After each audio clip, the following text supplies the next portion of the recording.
Today's episode is brought to you by the Gathering of Fools, ambassadors of bourbon. Gary and Bean, thank you for all of your work in helping us get the best bourbons right here in the Gathering of Fools studio. We salute you.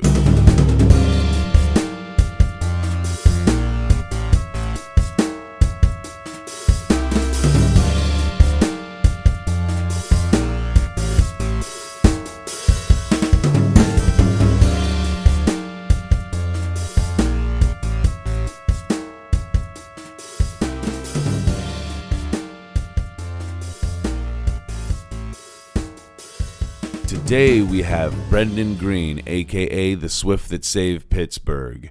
This podcast has been a long time in the making. We've been wanting to have him back for a while. We just had conflicting schedules. We did answer some questions that weren't answered before about his trip to California. We talk about rap, of course. We also hit some movies and some top fives, but we had a lot of fun, and I hope you enjoy the episode. Here's Swift. Welcome. Glad you can all make it. I'm gonna let you know why I called you me.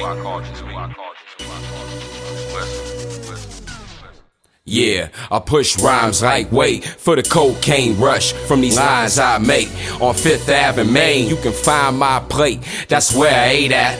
Surveillance on playback, got this bitch flipping my shit like Pat Sajak. Cooked up the soft, made it rocky ASAP. Took a double up and from there I bubbled up. 2 9s in my shorts like they're coupled up. Always had something tucked, never been a shit talker. Used to do biz with a bunch of crib walkers. When Big Papa hit, I was in the opera bricks. We'd hustle hard as fuck, y'all did the opposite. Copping raw martial law, couldn't stop the shit. Business ain't booming, and if you ain't the boss of it, and I'm the boss of the pit, how awesome is this? The B and VIP dental floss in your bitch. All right, back by popular demand. It took a while, but we got Brendon Green, a.k.a. the Swift that saved Pittsburgh. How you doing, brother? I'm groovy, man. What's going on, man? Glad to be back. You know what I mean? Man, glad to have you back. I'm glad you made the drive, man. Appreciate it every time. Oh, for sure. Anytime, man. You already know. Yeah. I was just telling you, I love that Falcon shirt you're wearing, man. Hey, man, I appreciate it, man. You know what I mean? It's that A-Coup line. It got the Black Superheroes for Black History Month, which is over, but not for me. Right. It's Black History Month every month, right? Exactly. Well, last time you were here, you kind of started a trend, brother. You started a trend of the top 5. Okay. Now it's something we do on every podcast. Hey, let's get it, man. So this time we're going to hit your top 5 movies. Okay. That's real controversial. Top 5s always get people talking and shit. So. Oh, yeah, absolutely. Well, and I feel like it gives people a way to, like, relate to the person I'm talking to. Right. You know what I mean? Even though a lot of our crowd already knows you were actually only the second episode, so we've gained some listeners since then. Okay. So we'll reintroduce them to you again. Oh, let's get it. Just follow me on Swift 900 Swift on Instagram. Yep. And that's about it right now. Yeah, and he's going to be coming out. He's working on some beats and stuff now. He's going to be coming out with some new music. For those that didn't listen to the first one, don't know who he is, he's a rapper / aspiring comedian. He hasn't been doing much with the comedy, but he's going to be getting back into it soon, he just told me. Oh, yeah. Real soon. Hopefully by the end of the year, but if people keep pressing me, then it might be sooner. Yeah. Money talks. Right, absolutely. I actually just met a girl who she came into that new job I have, Manfred's. That's the dive bar I work at. Okay. And she and McDonald's is the other one, right? yeah. I got the Mickey D's job. And, okay. Just making sure, you know. Yeah. You know, I got to keep it real. I got to keep those burgers flipped. You ain't made it up to burgers yet, man. Stop it. Yeah, man. They don't even trust me with the register, man. I just dropped the fryer. Like, just drop it. For how long? Probably, and they'll probably still be like, yeah, you know, I used to be the manager at Bachtown. Right. And they're like, yeah, that don't mean shit. Just drop the fries, buddy.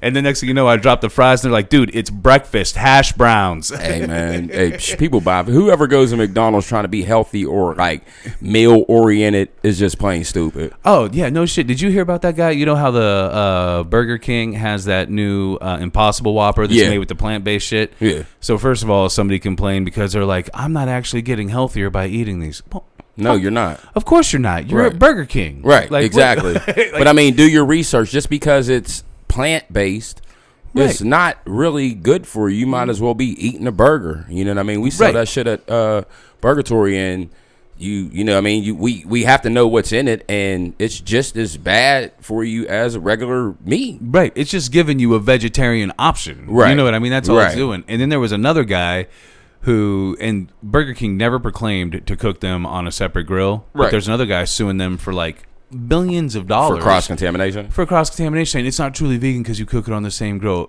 Dude, you got to take some of your own responsibility. Exactly. If you wanted to say like, hey, I don't want that touching the same grill, they'll cook it in the microwave for you. Right. You know what I'm saying? Right, but again, you know what I mean, like, I have allergies, so, like, what the fuck are you going to Burger King trying to find something? Number one, if you had, I don't know what kind of allergy this dude supposedly has, but It wasn't an allergy. He's just vegan. So he didn't want it touching the same grill as the meat. It's Okay. not an allergy. all right, well then still, okay, so how did he know that? Did he get sick? No, he didn't get sick. He's witnessed it. Okay. But like again, like you said, kind of do your own research. If you don't want it to even touch the same cooking surface, Right. that's on you. They never proclaimed to cook it on a different grill. Right. You know what I mean? But now he's suing them for billions of dollars. He ain't gonna win shit. No, he better not. That's like the person that burned their mouth on a McDonald's coffee Yeah. and tried to sue him. But they actually did win. As crazy as that is, they said, first of all, that was so long ago. That's when I lived in California, right? Okay. And I lived in California for the first 10 years of my life. This probably happened before I was 7. Right. So, I And- mean, that wouldn't fly today. No. Well, but here's my thing with that too is, so that coffee, she sued because it was so hot. Did you order cold coffee, or did you order hot coffee? Because even back then, back in that time frame, I'm 37 years old. Back in that time frame, cold coffee wasn't like a hip thing. That Right. people weren't doing that shit. You Right. knew that coffee was hot. And I think the lids say like salute and hot, and They do now. That's why they do it. Is Okay. because of that. Okay. Yeah, but like you didn't know that you got hot coffee. Did you order your coffee cold? Right. Listen. Yeah. So ridiculous. All right, we got off on a little tangent there, which I'm sure we'll do again. Hey, But so we're gonna hit your top 5 movies. You want to keep it to a specific genre, or you tell me, you pick the genre. You know what I mean? Like I'm well versed. So actually, so even though Black History Month is over, we Okay. missed it. All right. So let's try just so I can jump in there. Okay. With some of my top 5 as well. Okay. Let's try to keep it to say black-based films. Okay. You know what I'm saying? Okay. Because I got one I want to say real bad. 'Cause Okay. I love it. It doesn't have to be gangster, but some of mine are gonna be gangster. Okay. But yeah, let's hit that. Okay. All right. All right. We'll even include like mini-series TV shows if we want to. See, then now you're making it too tough now. You know what I mean? Because now you're closing down the spectrum. So like when it was just movies, well, let's just do five TV shows and movies. That's then. what I'm saying. We're gonna open it up. TV shows and movies. No, I mean, but like 2 different 5s because two different 5s? Yeah, because that's really going. You know what I mean? Like, look, but I'm gonna end up being like oh man, he's so white because I might not have top 5 shows. well, that's the parallel. We're bounce off of each other. You don't know okay. if I like those shows or not. You know what I mean? Like, all right.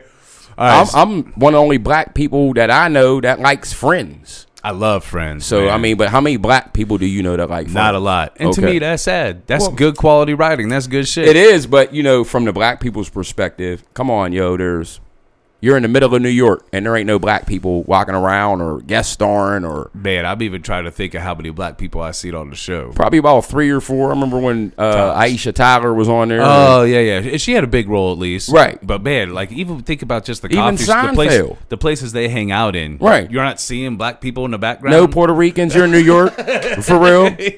Okay. That's true. That's true. I never thought about it. That's Dude. hilarious. Oh shit. All right, so let's start. We'll go top 5 movies, and we'll start with your. Way I tell them is just because it's hard to think, especially off the bat, like your exact order. Just Right. make sure your number 1 is your number 1. Okay. All right. All right. So let's go with Shadas.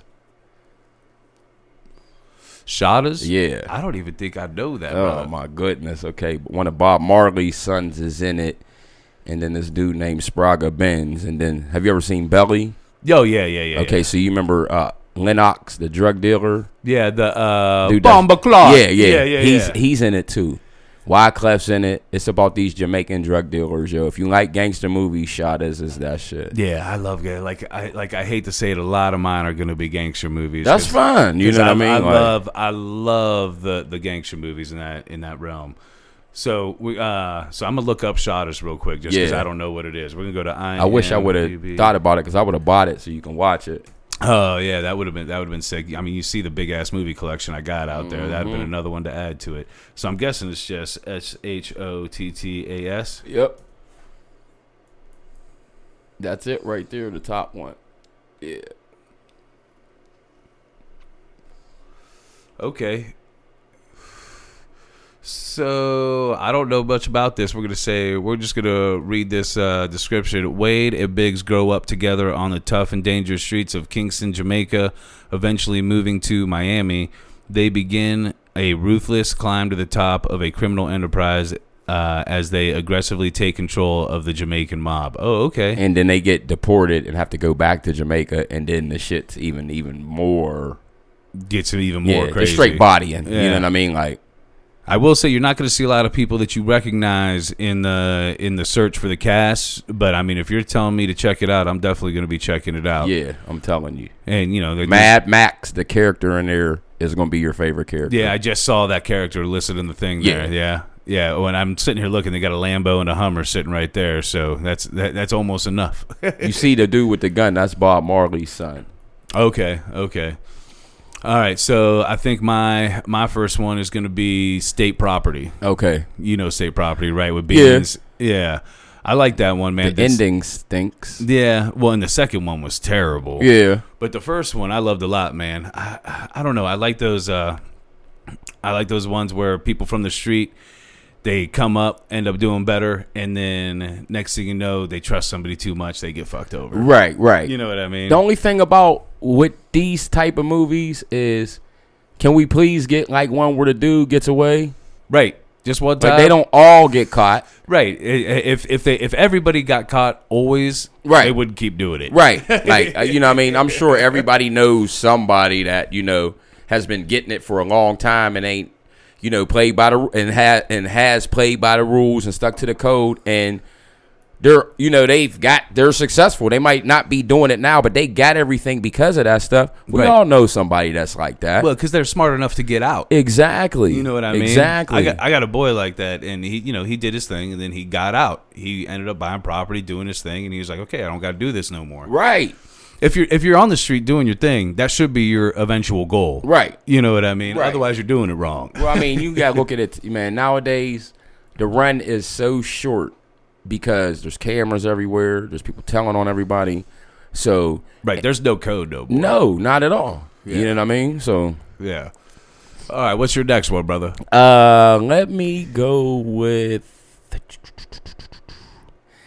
I have to go with a classic, and I'll throw New Jack City in there.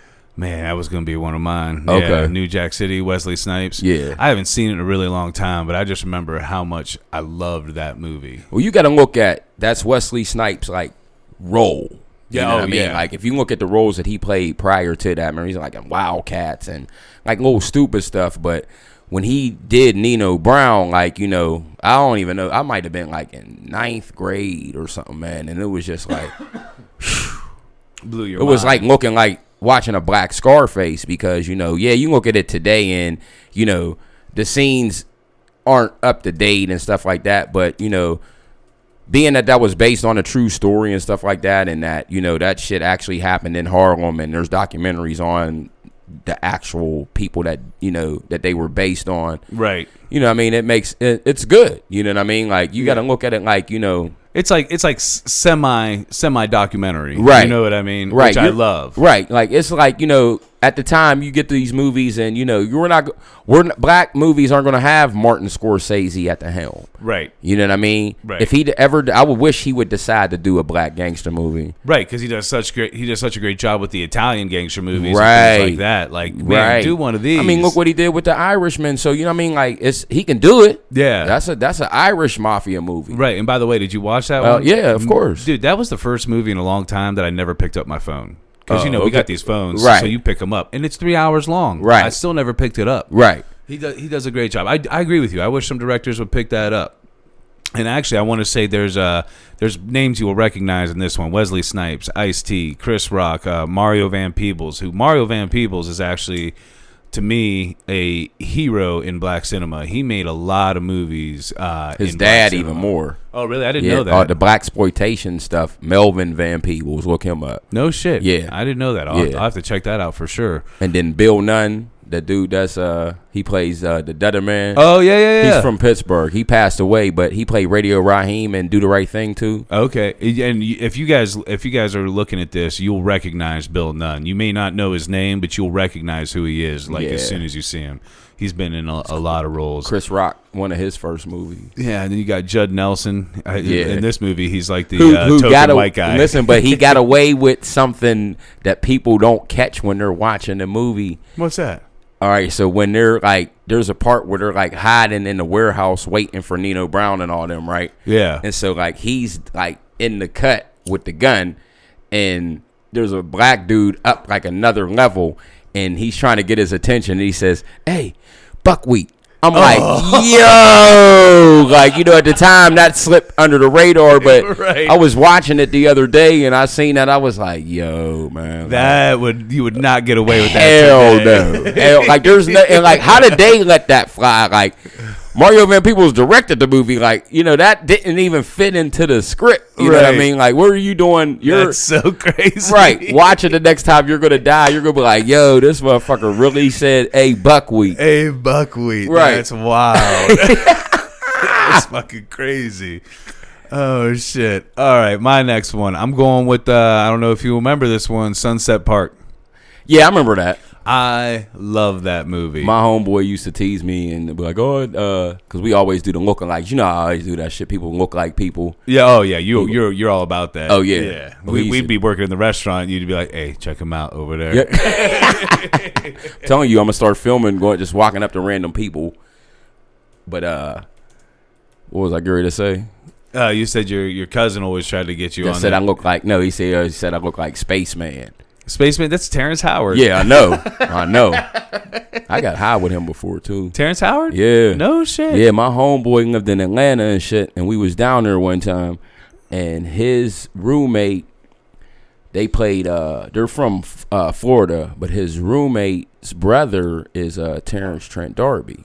Okay. You remember the dude that, like, saying like what's it called? "Sign my name across your heart" and all of that type of shit. And Nah, I don't remember that dude. he's like old, like 80s, early 90s, like pop, like Jamaican earthy dude. Oh, okay. But he had him over the house. Terrence Howard was in Atlanta filming that bus boycott movie where he was like in a movie with Martin Luther King. It was for HBO. Okay. And so, we came back from the mall and he was over there and shit, and we was already blowing. I was sitting there blowing too, and he wasn't that big, but I knew who he was. Like, Sunset Park had already been out and shit like that. Right, which is one of his first ones. Right. Yeah, because he was not the fame that he has now. Right.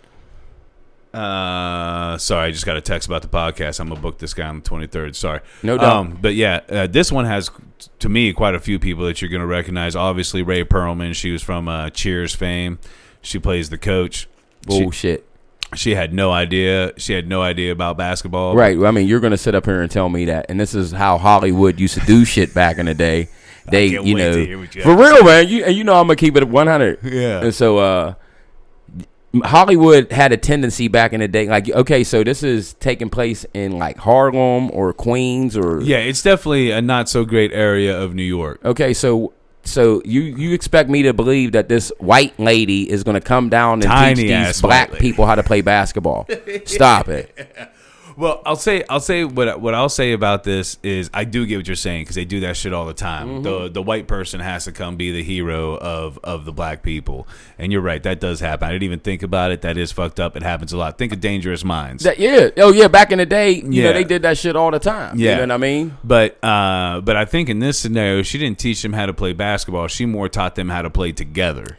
Again, That's what she you know did. what I mean? Like, so put that in any perspective. They're not going to listen to her. No, they're not listening to her Even at all. nowadays, look how hard it is for women to get into coaching Oh, men. yeah, period. You know what I mean? And that's just a machismo thing. That doesn't make it wrong or right. I mean, that doesn't make it right, but you just got to look at the aspect of that. They're not that wouldn't have been successful anywhere. Yeah, well, and even think about the fact that, like, even when you look, like, you know, I look at World Star Hip Hop every day. Right. You even see the pictures of guy or girl. These kids ain't listening to teachers at all. No, not at all. They're fighting them in Right. the middle of class. Right. You know what I mean? Right. It's crazy. So, yeah, it doesn't really make much sense that this little tiny-ass white woman is going to come in here and tell some of these dudes were gangsters in this movie. Right. You know what I mean? It would have been... She gets them to quit the streets. Let them, yeah, that's what I'm saying. It would have worked better if they wanted to do it from a female's perspective. Then they could have had somebody like Queen Latifah be the coach or somebody Right. like that, where it might have, you know, the same thing. That she'd have had to win them over. You know what? Now I got to replace this pick with Coach Carter because at least That's Samuel my Jackson, son's that's movie. believable. Right, and that's a true story. Yeah. Oh, right. True story. Right. Completely. I'm switching that. But first, I do want to say Fred Rosar was in this, and I love it because he's sucks as an actor. He too. does, but it cracks me up because he's from Onyx, Right. You know, the rap group, and Right. he ends up in all these fucking movies. Well, I mean, at the time, you know, what I mean, they wanted that, you know, stereotypical street dude. If you notice, Fredro Starr played the same character in every movie he was in. Every movie. You know what I mean? Yeah. I respect Fredro Starr from Onyx, Right. but 'Cause not the rap group was good. right. Actually, one of my favorite lines ever is from one of their rap albums. It's actually Sticky Fingers though, and he's like, "I'm Sticky Fingers and I'm still alive. That means the greatest rapper of all time ain't never died." Yeah, oh yeah, Sticky used to have some lines, yo. Yeah. But He said one time on his solo song, he said, "God damn, I'm hungry, and I'm trying to eat." The nigga that's wanting to murder me, the nigga that wants to murder me, I'm dying to meet. can't wait to meet him. Right, but I'm dying to meet the dude that's going to murder me. I'm dying to meet. Right, yeah. Like that wordplay is so, it's there's filthy. somebody that's coming to kill you, and you're dying to meet this dude. You're going to die when you meet this dude. Yeah, regardless. like, I can't wait to get there. Right, Yeah, and it's yeah. double entendre. Yeah, that's awesome. Yeah, Right. that is sick. But I do love this movie, man. I do. I just love those feel good movies. And now look, Coach Carter, of course, is all over this side. But now, because of what you said, I do wish. Don't make me change your mind. Shit. Listen, I love the movie. Well, again, like I wasn't ready for this anyway, so I'm firing them off the top of my head. But if I do love this movie, I'll watch it anytime it comes on. But the more I think about it, I do actually like Coach Carter better, anyway, which is a better done movie. But this is a good movie, and I love Terrence Howard as Spaceman. His character, Spaceman, was fucking incredible. Right. The way he acted that out, like he's super slow, and it was a good movie. I really enjoyed it. So that's 2 for both of us. What you got next? I'm gonna go with Friday. Oh, man, I was sitting here trying to think of a good comedy. How did I not come across Friday? God, you got me. Friday's one of the all-time greats. It is. To me, that is, period, one of the all-time great comedies. Right. Period. Especially when you really look at Ice Cube and DJ Pooh wrote this, and it really just takes place like in chronological order. It's one day. Yeah, it's one day. And, right.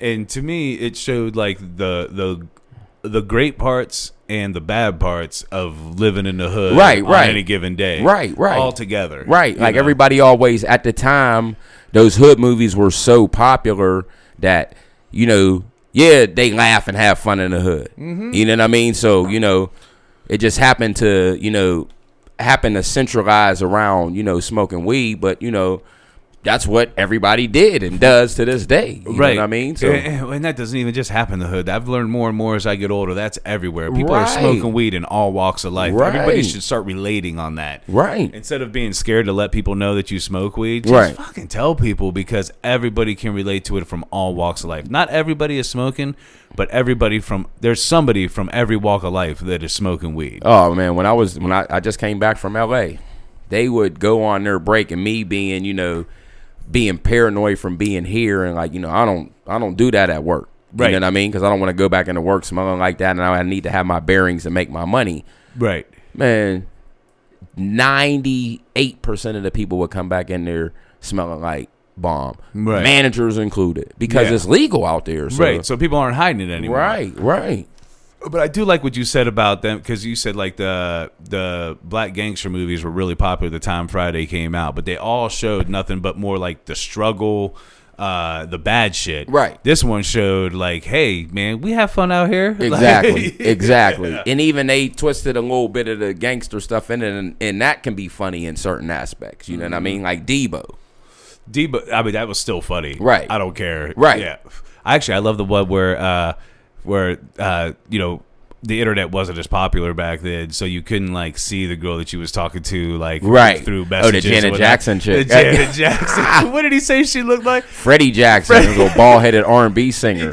Janet Jackson looked more like Freddie Jackson. You ever see Freddie Jackson before? No. Pull him up. I'm pulling him You're up gonna right crack up. That is because that's what makes hilarious. it because of how her hairstyle is. now. Right. Well, she had that wig when she on. took it off. Yeah, though. yeah.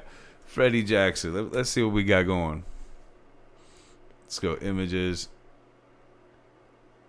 Man, they don't give us no good images here. Over here. Right here? Yeah. Oh yeah. Just that little fade. Yeah. Yeah, that's exactly what it looked like when she took her fucking hat off Yeah, too. yep. She had that hat on like from what was that? Poetic Justice? Yeah. She had that hat on with the Justice braids. braid. Yep. Good reference. Janet Jackson looked more like Freddie Jackson. Oh yeah. That shit was hilarious. That shit's funny as hell, yo. Yeah, how you get fired on your day off? Oops. Or how was Red when he comes over the house talking about we was watching a video of you stealing the boxes, but he wasn't there. Right. How are you watching that? Right. Yeah. And then did you ever notice, a lot of people don't notice this, when Craig's girlfriend calls him in the beginning and she's bitching about, didn't you see, I thought my cousin so-and-so said they saw you at the movies. He was like, your cousin so-and-so's a lie. They ain't seen me at the movies. And remember they were showing, it's like right at the beginning, his girl's calling him, the one who always like bothering him and thinking he's cheating on him. Yeah. There's a annoying dude ass girl. laying in the bed. Oh yeah, with him. Yeah, with her while she's bitching at him. There's a dude laying in the bed at her house. Yeah, because don't let anybody act like girls ain't out here being shady as well. Right. Like there are shady people on both sexes here. People. Oh, what? Girls are worse. Especially today, man. I blame social media for part of them being worse today because you know, fucking 100 dudes are hitting them up in their inbox every fucking day. And you know it's what I like, mean? you know, some of these girls that get, 50 follows, they're like, oh, I'm an Instagram model. Mm-hmm. You're an Instagram model. You got 50 follows. Right. What are you talking about? Right. Like I don't even promote my social media and I got more than 50 followers. Right. Right. But if you're a model, bitch, I should be able to see you in something other than Instagram. Right. Yeah, right. And But Instagram ain't paying you to model. well, man, some of them girls today are getting paid, but they're good ones that got like 50,000, Right. 500,000, a Right. million followers. They're getting paid. Right, but those are the ones I'm saying. Those are Instagram models, not these ones Not- that you see walking around town because they got all these thirsty dudes on their page. Right, yeah. That's all it is. You got thirsty dudes. Ain't nobody paying you shit. You just got thirsty dudes wanting to see you dressing skimpy as fuck. Exactly, and you're showing it. Man, I got all my next three lined up now. Okay. Because Terrence Howard made me decide on my number one for sure. Okay. But so my next one is actually going to be why is it not coming to my mind now? Omar Epps, LL Cool J, In Too Deep. Okay. Good one. I love Good that one. movie, bro. Man, I quote a line from that all the time. Bitch, you don't love me, I'm God. Oh yeah, LL played the fuck out of that movie. Man, did he not? Yeah. Dude, he stole the show. He I did. mean, Omar Epps is known as more of the actor than LL Cool J. Right. LL Cool J made that movie. He did, and they don't talk about it enough because he really, like, LL shocked me. He was a good actor, but he really dove into that role, man. Like, you know what I mean? Like, you stopped watching Omar. The movie was about Omar Epps' character. But you were more worried about what's going on with LL. Right. And you end up mad at Omar for betraying Come on, LL. Jay Reed. You ain't a cop. You ain't no cop, Jay Reed. and like most of the time, and a lot of them, because they end up making the gangster seem like such a bad dude. Right. I end up rooting for the police side of it. You know what I'm saying? But in that one, LL, like, while he did his shit, and he was crazy as fuck. Right. I mean, he was out there hurting people. Right. But he also gave to the community, did all these things. I'm Right. like, man, roll with that guy. Well, everybody, when Hollywood realizes that you draw into a character when they humanize them. Yeah. As opposed to just making him a straight villain. It's a straight villain. Yeah, it's easy to hate a character, but when you start liking a bad character, then the writers have done their job. You know what I mean? Right. So Well, and what I loved about LL's character in that movie was he rewarded loyalty. Right. And he was very harsh on betrayal. With his boy with the pool stick. The pool stick? Yeah. He said, fuck me. Love me. I was like, yo, he ain't going to do this. Yes, he did. Yes, he did. And then put his ass in the dumpster. Strap that dude to a pool table. Man, that shit was crazy. But that movie... That movie is so good, and I think it showed like the struggle for an undercover cop. Like when you start to get to know somebody, like, I mean, this dude's giving out turkeys to all the poor people on the holidays, right? And like even Jay Reed fell for that girl, and she ended up becoming a fiend because they set up shop in her house, right? Like she needed her bills paid. They gave her a way to pay the bills. It wasn't their choice for her to start smoking crack, right? You know what I mean? Right. She started smoking crack, right? And that's actually, it was that girl that was on the line of, bitch, you don't love me, I'm God. When he made her suck the gun. Yeah. That shit was wild. But that, to me, that is one of my top 10 gangster movies, period. Oh, yeah, that's a great movie. And it's unsung. Yeah, and whether it's black culture, Italian culture, whatever, that's just one of my favorites, period. Right, I think it's better than Donnie Brasco, and I love Donnie Brasco. Yeah, it is better than Donnie Brasco. I like Donnie Brasco, too. Yeah, but I think it's better than that. It's so good. All right, so now you're number 2, right? No, you did 2. Shada. I did Shadas. I did New Jack City. Oh yeah, I jumped ahead of you with my 3rd. Yeah, okay, I jumped ahead of you, so you got your 3rd. We'll go with no. I did Friday was my. 3rd. Friday was good. Yeah, so number 2. Yep. My number 2 is Do the Right Thing. Spike Lee. Man, you know what? I watched that movie when I was young, and I need to watch it again. I'm about to pull that up. It's about race relations, man, and it's just the accuracy at the time and the writing in the movie and the actors, the ensemble that he got together, they all just fit. You know what I mean? Yeah. Actually, this dude came up recently, Danny Aiello. He just passed he's the away. First build, yeah. And he came up recently, and Bill Nunn is in it again. Yeah. Spike Lee actually in it. Oh, Giancarlo Esposito. He's from the Breaking Bad fame. Yep. Yeah. John Turturro. Yeah. Oh, John Turturro, great actor. Remember that comedian I was telling you about the last time, Robin Harris? Oh yeah. He's in it. Yeah. Him and the 3 dudes play like the drunks that sit on the corner and always like roast everybody and right. Yeah. And they sit in front of this Korean store. And I'm telling you, it's just all these different things in the neighborhood, all these different races, and they all argue with each other and bond with each other. And yeah.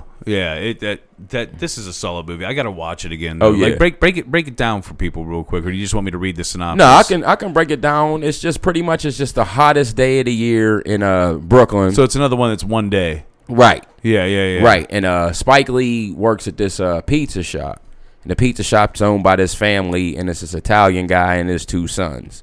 And it's right smack dab in the middle of Bed-Stuy. Okay. You know what I mean? And so nothing but black people patronizing and Puerto Ricans and Hispanics and stuff like that. And one day, the one John Carlos Esposito's character is in there one day eating, and he looks up at the wall, and all the wall are pictures of Italians like Sylvester Stallone and Robert De Niro and Al Pacino and all that stuff. And he's like, yo, how come there ain't no black people on the wall? Right. And he was like, this is owned by Italians. This is an Italian pizzeria. And he was like, I don't see no Italians eating here. Right. You know what I mean? He was like, ain't nothing but black people in here. He was like, man, so he was like, I'm not coming back in here no more until you get some black people on the wall. Yeah. And so he starts trying to organize a boycott. And of course, stupid people, the stupid people are like, nah, I'm going there. I've been going there since I was a kid. It's in the neighborhood and blah, blah, blah. And then there's people that join with him, and I don't want to give away too much of the story and all that stuff, but it's pretty much like it just goes around. So the do the right thing is like, hey man, let's get some black people up on the wall. Right. And well, that's how it starts. He gets mad at this, and I get his point, but I get the owner's point too. You know what I mean? Like it is his establishment. It is an Italian but place. To appease your, the people that patronize your business, Right. you should make a compromise with them. If not, then maybe you should move that business into a neighborhood that's full of Italians. Right. Right. But I like that you said you can see both sides. Like, Right. it is his establishment. It's an Italian place, Right.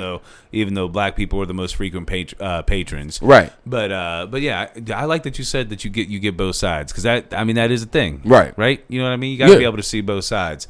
But again, dude's right. Right. Like, hey man, there ain't nothing but black people in here. We can't get Wesley Snipes on the wall right. real quick. Anybody, you know what I mean? And Right. so it becomes where Shit, get Samuel L. Jackson on the wall. He was in Goodfellas. he's in there. That's one of his first movies. He's the DJ.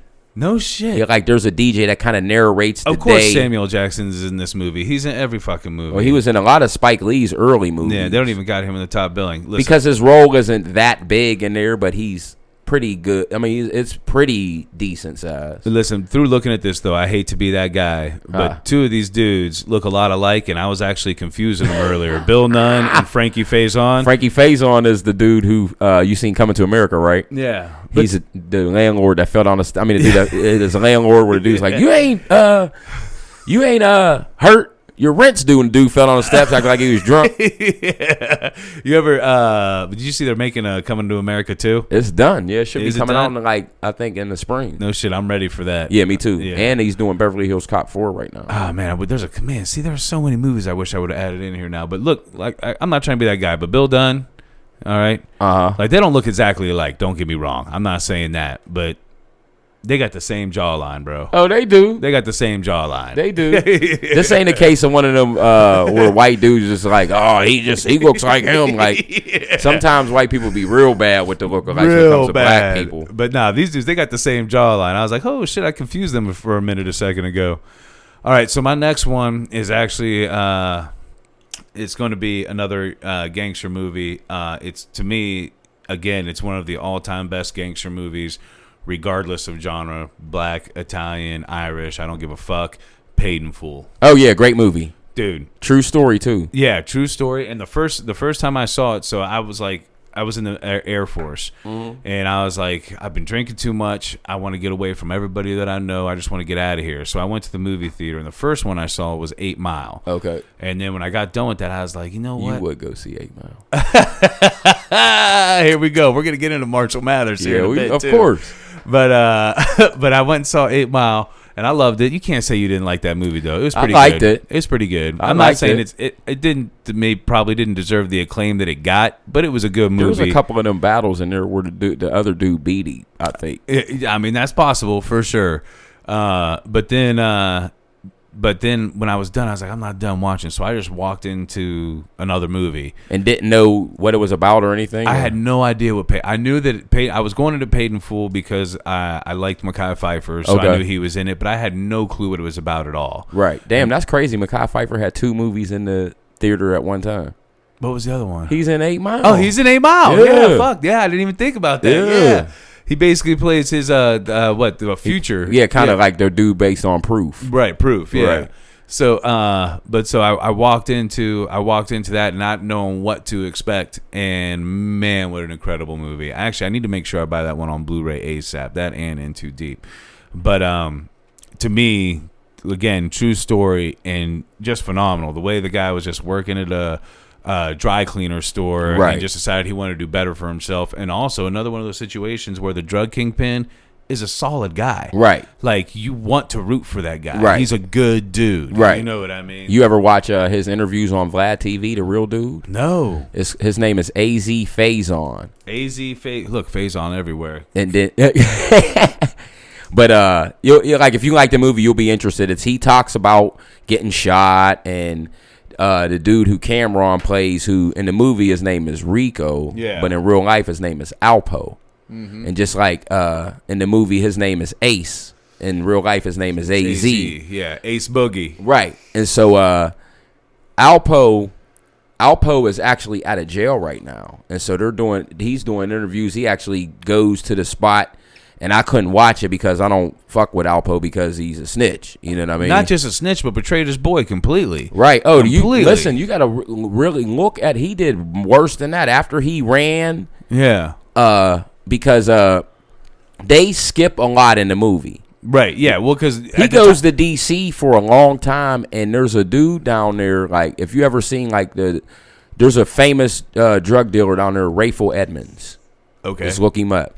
Well, Rayful Edmonds had a dude that was, his hitman, Wayne Perry. Okay. And he was the dude that was the trigger man down there. Well, Alpo was down there running with them, and then when Alpo was down there at the time catching bodies too, because he was on the run in New York. And when he got caught, remember when he was like, I ain't snitching on nobody from Harlem. I'll talk, but I ain't snitching on nobody from Harlem. Right. He gave up Wayne Perry. No shit. So he gave up somebody from Harlem. Yeah. No. Wayne Perry's from, I told you he's down in D.C. Yep. Yeah. Sorry, I got mixed up. I was thinking about booking this guy. That's my fault. I got sidetracked. That's all right. Yeah, watch them interviews. Look up Alpo, too. Alpo. Just like the dog food? Yeah, yep. His name is like Alpo Martinez. I'm definitely all about watching that because it took me a long time to even realize that was based on a true story. Oh, yeah. And to me, it's one of the best gangster movies out there. You got to see the Street Stars where they have the documentary where Rich Porter's family talks. Because that was in the movie it's Mitch, but his real name is Rich Porter. Okay. And so like they actually go to the McDonald's where they got the little brother's finger in the bag and all of that, and it was really so that shit really happened at McDonald's, not the little store / arcade that they were hanging out at. That wasn't at because the movie it was at like a little storefront. No, but where they sent them to go find his little brother? Remember they had his finger in the bag? Yeah. They found that. Remember he went to a McDonald's. I didn't remember that part. Yeah, They sent him to a McDonald's because his sister goes to the McDonald's and she's like, this is the McDonald's where we went, and they found because remember Rich was still alive at that point in time, right? So he's the one that went and found the finger in the bag, but it was their uncle. To me, that movie shows one, maybe the way to do it correctly, because he was giving them the better product. He wasn't cutting it with bullshit. He made sure he had the primo product, right? And two, how big loyalty is, man. Right. And how big not dealing with that bullshit is. Because if he would have never let Rico into his life, he probably would have been fine. Right. You know what I mean? But other people convinced him to put Rico in. Well, I mean, Rico saved Mitch in jail. Remember when they got into that fight? Right. But you got to think that Rico probably did that just because he knew he was going to get in. Right. You know what I mean? And then they, like, Hollywood changes stuff so to make it look a lot better. When they show him in the movie, he shot him in that lobby. Right. Like just at the entrance of the building. He shot him in the car in real life. Oh, no shit. Yeah. Yeah, he 50 cented him, huh? Yeah, like he was in the back seat. Okay. And Rich was in the front. Man, so crazy. I'm definitely going to check that out because I love that movie a lot. It's good. It's I've owned it multiple different times, and when I would come in times of struggle, sell that shit off. Oh, yeah. All right, so what's your number one, brother? Ooh, man, number one, Menace to Society. Man, see, I had that and Boys to Hood in my head, but I got to go with my number one. I'm not going to get to it yet, but Menace to Society, one of the all-time greats. That's the all-time great again, as far as black cinema. Yeah, again, showing that was kind of based over like a day or two, too, right? Cut nose over the summer. Was it a whole summer? Yeah, because remember at the beginning, he's still in school, getting ready to graduate, and then they go into that liquor store. Oh, yeah. I got to watch that one again, too. Look, I'm making all kinds of notes over here, people that can't see us. Yeah, that's a great movie. Because the last time I probably saw that was in high school. Okay. And, I was probably smoking too much, drinking too much when I watched it. I had just moved back from L.A. 2 years before that, and it came out the week I graduated high school here. No shit. So we went up to the movies, and it's funny because it was like a bunch of us, used to go up to the movies and meet girls and shit at the time. Mm-hmm. And it was probably about 6 of us, and 4 of my homeboys went into the Naked Gun, one of them that were out at the time. Yeah. And me and my other homeboy that lives in Denver now, we went in to go watch Menace to Society. And you made the right choice. Yeah, and we came out of there like jaws dropped, like. Yeah. And it hit even harder for me because I had just lived in L.A. for 2 years, you know what I mean? So I knew, where the areas were and, seen some of that stuff firsthand. And it was just like, Yeah, blown away. Yeah, I remember that. I remember that movie, leaving a lasting effect on me. That's why I need to watch it again, because to me it shows it shows actually all aspects of those areas, because it shows like the gangster side, it shows the fun, it shows everything in that movie, if I'm remembering correctly. Right. It shows all aspects, and it's a great movie. I need to get back into that one for sure. Yeah, that's the best one to me. See, by far. Now I'm going with my number one. I love Hustle and Flow. I like it. I love that movie, and I don't give a fuck. I know it's Terrence Howard doing the rapping and stuff like that. The songs were hard. How many people know the lyrics to like? They do, because the song won a Oscar. Oh yeah, yeah. The Hard Out Here for a Pimp. It's hard out here for a pimp. You didn't see that broadcast? But you try to make the buddy for the ret. You didn't see that Oscar broadcast? Boy, all them white people in them ball gowns and tuxedos and shit was so like, what? Like, you imagine them sitting there. You know how they get dressed up for those events and shit like that? Yeah, and then they got to sit there and hear the people announce the best song in the original movie is Hard Out Here for a Pimp. Which I'm pretty sure Bob Deep had shit to do with. No, that's 3-6 Mafia. 3-6 Mafia. Yeah, that's who it was. Because one of the things I love about that I found out was Terrence Howard actually went and stayed with 3-6 Mafia for a while. Okay. To like jump into that role. That's how he like got into it. He's like, I'm just gonna go kick it with 3-6 Mafia for a few months. And that's how I'm gonna figure out this character. Okay. Which I thought was awesome. And man, I don't know. I love that movie, man. I love seeing that struggle. And to me, when I was building this studio, I thought about him trying to build that studio and his. They were stapling those the drink cartons, egg crates and stuff. Yeah, onto the wall for the soundproof. Like, I was like, man, that again, they token white dude in the movie.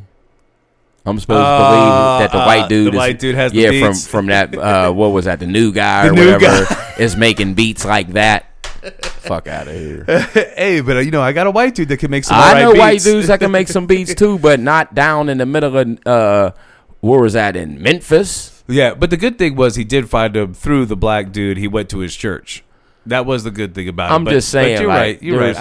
I feel you. It just like Hollywood just needs to keep it as realistic as it needs to be. More than likely, that was like, how many black dudes were making beats and you couldn't find a black dude making a beat, right? And it's only because these executives think that black, even not, I'm just saying black, but there can't be an all minority picture, right? You know what I mean? And it's getting proven wrong each year. Yeah, you know what I mean? Like, look at but actually, even the white hoe is the one that ended up getting him on the radio. Right. But I'm just saying though, and then even looking like Taraji, like, then she got nominated for an Oscar for that movie. Yeah. Oh, dude, her acting was insane in that movie. It was so good. And it's crazy that them two are in that movie together, and then they become big on that Empire show. Yeah. I actually wanted Terrence Howard to win Best Actor for that, but I think it was the year that Denzel Washington won for Training Day. Which I like Training Day, but again,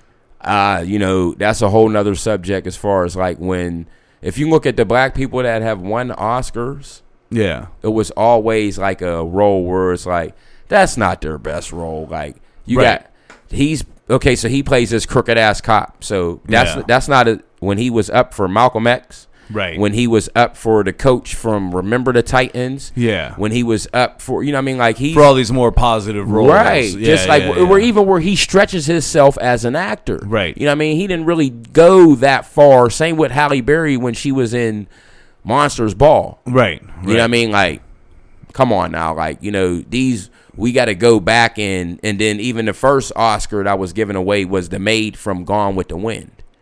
Like, okay, yeah. You know what I mean? Like, it's just like, I want to see us win an award where there's some dignity behind it. Yeah, not the crooked cop. I get what you're saying. Right, yeah. right. Well, and honestly, I feel like Terrence Howard's role, there should be dignity behind that, because that was a dude who decided to change his life, and he was going to attack this music no matter what.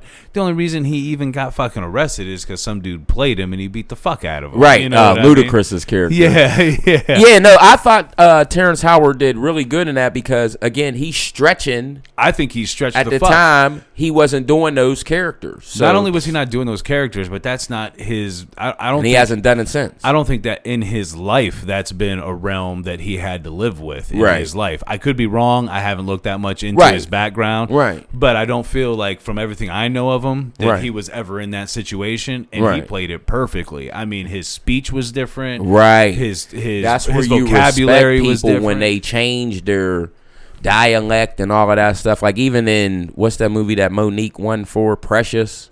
Oh yeah. Monique is the character is supposed to be from New York. Yeah. But Monique still has her Baltimore accent in the movie. Right, exactly. Yeah. Like you didn't change up how you talk, any of that. Yeah. Right. If you're gonna dive into a role, dive into the role. Right, as you should. I mean, that's where people should win. It shouldn't be something that they're comfortable doing. It should be like you actually really acted your ass off because this is something you've never done, something you don't actually relate to, but somehow you found a way to pull it off. I get what you're saying. Right. Yeah, for sure, 100%.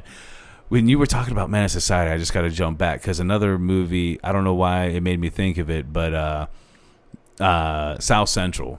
I like South Central. Man, it could have been, you could tell that their budget wasn't big. Right, no, not at all. But that it made me have a love for the lead actor of that. I actually want to put his name out there. Oh, that's Glenn Turman. Is that his name? Yeah, he remember he's the dude that drives the car in Speed when they're trying to catch up to the bus. Is that? Oh yeah. That's him. Yeah, is that his name though, dude? This is a movie. And then he's the dude in Menace to Society. He plays her boyfriend in jail. Yeah, look, you got his Menace to Society right on there. You said Glenn Plummer. Oh, my fault. Yeah, Glenn Plummer. Yeah, dude. OG movie, Bobby Johnson. That movie made me have a love for him like I never expected to have love for an actor because man, he acted his ass off. He did. That was a good movie, man. And it was realistic because it was about getting his son, trying to keep his son out of the streets, and he was a gangster. Right. And that's real gangster shit. You don't want your kids to grow up doing that bullshit. Like if you have your kid when you're like 18, 19 in that bullshit, you may think you want them in it, but as you get older, you're like, dude, you got to get out of this. You got to find a better way. If you watch go on YouTube and watch. It's a documentary. It's called Bastards at a Party.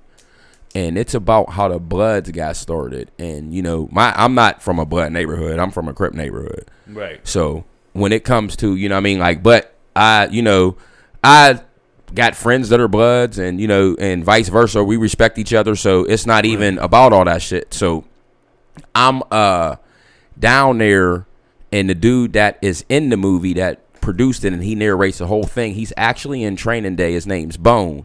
Okay. He's a dude that when they go down to the projects, he's a dude that this leader of the gang that won't he gives the cop the gun, remember? Oh yeah. That's him. Yeah. Big ass dude. Right. Yeah, he's like one of the biggest OGs in LA. Yeah. Like that's the dude who when Suge Knight caught his case and he ran the dude over. Yeah. He was a dude that didn't die. Oh no shit. Yeah, no shit. And one of the dudes that's in the movie, he's actually in the movie and he's in the hospital. He had gotten shot, and he was, he was a notorious bounty hunter gang member. And I'm down here in the middle of Nickerson Gardens. That's where J Rock from TDE and all that's from. That's like a notorious. If you go on YouTube, that's a notorious Pyru hood down there, and. The one dude who's in the bed, he's holding his son as he's trying to heal from, and he ended up getting killed later on. But he was like, "This is my son. This ain't, little OG, blah blah blah blah blah. This is," he said his son's government name. No, oh yeah, okay, yeah. And so the son was actually there when I was there, and his son has artists. He's got his own management company, and he's not doing that stuff. Yeah. He's... Wait, run. Whose son? The dude in the movie. You got to look at the dude's name in the movie. His name is Flipside.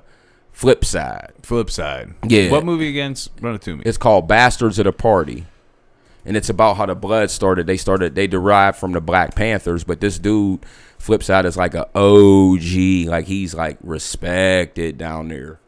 And, he was at the time he's in the movie and they interview him and he's holding his son, and the point I'm making is that he was a notorious gangster, but he didn't want that for his son. Right. Well, because when it comes down to it, it's no life for nobody, man. Right. I mean, that outlaw life is, as much as it shines in the media and movies and everything like that, it's not no life for nobody. You're constantly looking over your shoulder. Right. I mean, if you're in the bar, your back better be up against the wall. And in California, it's a different, like, people don't you're not going to understand it until you go out there and see it. And if you actually get to experience and be with somebody that are from these neighborhoods and see how this stuff operates, there's so much etiquette to it.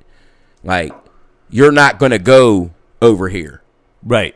You're just not going to do it. Because if you do, you're gonna deal with it, right? Yeah, and they're not gonna come over here. You're talking about like if you're from a different set, right? This is our neighborhood. You're not coming over right. here. Like if you come over here, that means we're battling, right? Yeah, like you go to the grocery store could be right there. Right. You better go to a different grocery store. Yeah, you go to a grocery store in your own neighborhood. Right. Doesn't matter if they got cheaper prices over here right. or not. Yeah. Right. Yeah, you better send your grandmother or somebody older. You know what I mean? Like that doesn't look like they do anything. Because that was something funny to me when I moved here. And obviously it's a smaller town. I mean, we're in Steubenville, Ohio right now. It's a smaller town. So there's not really, I mean, if you're gonna like section off the area, it's like, okay, we got these 3 blocks, you got these 3 blocks. You know what I mean? Right. But there were literally Bloods and Crips living in the same house. Yeah, you were saying that before. I remember that. Yeah. So yeah, it's a big change, like you said. If you go over there and you see it like that, like this is our area, and there's etiquette. You're not coming over here without talking to somebody. And then sometimes the little neighborhoods are sometimes worse than those other ones because they're trying to prove something. Or they're trying to, it's so small that if they do something here, then the odds of it, having repercussions is going to be so fast. Yeah. Because it's just these blocks and these blocks, as opposed to LA is so stretched out. Right. And there's so many sets, and this one don't get along with this one don't get along with this one. So there's more like, okay, we need to just stay in our comfort zone. Right. You know what I mean? Yeah. Don't travel outside of it. Right. I hate to cut us off, but man, you know me and my old man bladder. I'm gonna hit the pause button for a second, and we'll be right back.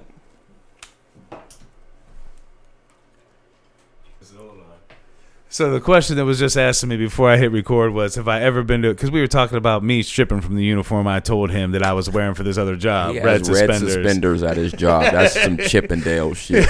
Yeah. So he said, I said, not with this gut, brother. He said, have you ever been to a strip club where everybody was hot? No. No, I have There's some not. guts up on that pole. I'm telling you. Always. Oh yeah. Girl that stretch marks. Girl that just had a kid like 4 days ago. Yeah, right. Come on, she's up here dancing a Def Leppard, and it's 2020. Right. Little side note, how we got on that was my dog, and on that piss break, I realized my dog ate my work shoes for that job. And then we jumped into, who knows? Me and Brendon might have some future endeavors with the podcasting situation together. He's going to take a little trip, then we're going to talk about it further from there. But you may see some new shit coming. Yes, sir. Regardless, you probably see some new shit. It's not one coming. of those Gilligan's Island trips where you're going to get stuck and, Yeah, don't get stuck forever. That'd be but that if you really look at that, you watch that show, that has to be the shit. If you're going to get stuck in that fashion. Right. Well, the island was beautiful. Right. There was no predators, apparently. Right. You and know they what I mean? built televisions and radios, and there's equal amount of men and women there. Yeah. So you can even pass them back and forth or lock down one. Right. But how about being the last guy that got sucked down with the bitch that nobody wanted to talk to? Right. Like, son of a bitch. So this is who I got? Well, how you think, other than that old woman who was with the husband, so they wasn't, Right. But, whoever got stuck with Gilligan. That was a shame. Yeah. Yeah, actually, that was probably more on the guy's side. Like, fuck, I'm going to get stuck with Gilligan. It's not even the women's side. The women were all right. Right. The guys were the problem in that scenario. And the skipper. Like, come on, man. Yeah. These two corny-ass dudes. Right. Yeah. But let me ask, who the fuck, was building a television? What scientist did you have that could build that out of trees? That dude, remember he was the professor. Yeah, but still. And then how did you get it to pick up reception? Like, how close were you to mainland? Could you have swam? Listen, there's a place, and I should have took a picture of it. I used to ride by this park every day to go to my second job in LA, and I'm a real big movie buff, and just like pop culture. And I was just looking up one day riding in LA, and I went by, and that's the island where they shot Gilligan's Island is in the middle of this park in LA. Okay, no shit. Yeah, like so it wasn't crazy. like So it was out. It was just right there in the middle of like shit. when they would be outside and stuff. Right. That's where they shot that. Like Right. everything else was in the sound stage and shit. But that is my thing though. Like, how far away were you from reception that you could watch that's Hollywood. TV? They had some Flintstone style shit. Like how did the Flintstones have television? Yeah, you got dinosaurs, but you got TV. Right. Was there literally somebody sitting behind the box? Is that what I remember? No, there was like there was people. They had like television shows because they turned the channel and shit, but there was like a bird on the top with antenna, and they would put his wings up or something like that's that. Right. Yeah, that's right. Can you imagine like today, PETA would probably try to get the Flintstones off the air for how their animals, like they're using those animals as can openers and That's slave labor. yeah. You don't get the fuck out of here. You don't get the fuck out of here. Look, what kind of life did this bird have beforehand? Let me be famous. I'm going on the red carpet with a fur coat, and I'm going to have a super soaker filled with red paint and let them throw some shit on me. Some shit on you? Yeah. First of all, I'm knocking them out. Like, they're not going to show you don't never see nobody attacking PETA. Like, Right. That's assault. So That's assault. if you hit me with whatever you throw, some paint or some whatever on me, Right. I'm fucking you up. I might shoot you for real. Yeah, because no matter what your beliefs are, it's not illegal for me to wear this fucking fur coat. And now Right. you're throwing shit at me? That's Right. assault. That is. Yeah. That's assault. They should get arrested. Yeah. They're like, No, let them get fucked up. Oh, yeah, let them get fucked up. They'll Yeah. stop doing that shit. Mm-hmm. They don't do that shit to the black celebrities and the ones that they don't do it to them. Let an MMA fighter walk somewhere. He can And be somebody- a white one, right? Then let somebody throw some shit on him. Yeah, they ain't gonna do that. They'll throw that shit from the top of a building or something like that. Yeah, somewhere where they can run away real quick. Right. Yeah. I gotta say, I think this little smoke machine I got for the studio is doing an okay job, huh? Mm-hmm. We both been smoking most of the time. It didn't really smoke filled in here, right? No, not at all. Nah, you know what? Let's give a moment of silence just to see if the microphones pick it up. Nothing. Man, it's all right. I only paid $50 for that thing. It just picked up my somebody text me, my man. I gotta text him right back. Yeah, no worries. I think once you're done with that, I'm actually going to jump into the new albums that you're excited for. Okay. One I know we're both excited for ain't even dropped yet. It got pushed back, that Jada Kiss. Oh man. I tell you what, I like him more and more as his voice gets raspier and raspier too. And I was Jadakiss was like he was starting to worry me a little bit after that Fab Freddie Meets Jason album, because Fab got out on him on that album bad. He did, but that was good. It was a great album, but it made me realize, and that album made me realize how better of an MC Fab is than Jada, and I love Jada. Love Jada. Right. And so I heard the couple of the new singles, and actually this one cat that I did a show with, and we're friends on Instagram and shit, his name is Cartier the God. He and check him out if you want tracks too. He got some flame. You said Cartier the God? Yeah. Okay. And he produced that track Hunting Season with him and Pusha T, the one that they pulled that they had just released, but like because of Pop Smoke got killed. Yeah. So, but I shared it on my page. So if you want to listen to it, yo, it's just, I'll check it out for sure. I'm praying they put it on the album, yo, because it's like, it's probably one of the best I've heard Jada in a while. No shit. Yeah. Because to me, he's one of those guys that is kind of always flown under the radar weirdly, because, I mean, his Lock stuff was popular, but it seemed like you never heard about his like him being his own artist. It never seemed to blow up as much as his stuff with the Locks, and it seemed like you were always more worried about where he was at. Was he with P. Diddy? Was he with Rough Riders? You know what I mean? Well, I mean, he was stuck under them contracts with Diddy for the longest time, and then they did that Free the Locks campaign, and then they got with Rough Riders. Okay, is that how that happened? Yeah, and then that, you know, I know you listened to that Locks We Are the Streets album. Yeah. That's like a classic. Yeah. And so once they did that, they put out that album, and they actually really haven't put shit else out as a collective other than like EPs and shit. Yeah. And they should be, you know, I don't know. I'm starting to lose faith in them putting out an album because it's like been together. Yeah, because it's been all the albums done. I've heard that years in the making. But they're doing great shit on their own. Period. Like that Styles P that he just did with David East. Oh yeah, that shit was. Fire. Oh, that Beloved. Oh yeah, but Styles is always. He's always good to go to. I actually think he's probably. Him and Jada are neck and neck, man. Oh, yeah? Yeah. Because I love Jada, man. I love his voice, though, too. Like, that raspiness to his voice. And it seems like it keeps becoming more and more prominent. There's something about that I like. Right. They, actually, I don't remember if we talked about it in the last episode or not, but just because David East came to mind. Did you watch that shit on Hulu, that Wu-Tang show? Of course. Remember I told you my one of my aunt's students plays Ghostface. That's right. Yeah, yeah, you did tell me that. That's right. Season 2 should be ready to start pretty soon. Man, I hope so. I hope they don't cut that off because that shit was fire. Hulu, that was one of the top rated things on Hulu. There's a season 2 coming already. One thing I know we didn't talk about was that show on Netflix. It's like the rap version of The Voice. Yeah, you told me to watch it. I started watching it, and I didn't finish it, but I seen that dude, D Smoke, is the dude who bought Wilder out for the fight. Oh, yeah. How crazy was that? And, man, I'll tell you what. I love that D Smoke, dude. I cut down a lot of bills, not knowing how much I was going to be able to afford switching jobs. And one of them was Apple Music, so I hadn't been listening to much new music. Actually, when I got Apple Music back is when you posted about Jada Kiss's new album coming back. I was like, hold on, Jada Kiss got a new album coming out? I need Apple Music back ASAP. That's why I just keep the iTunes because, you can get the songs and keep them. Right. But the only bad thing is you can't get, Jay.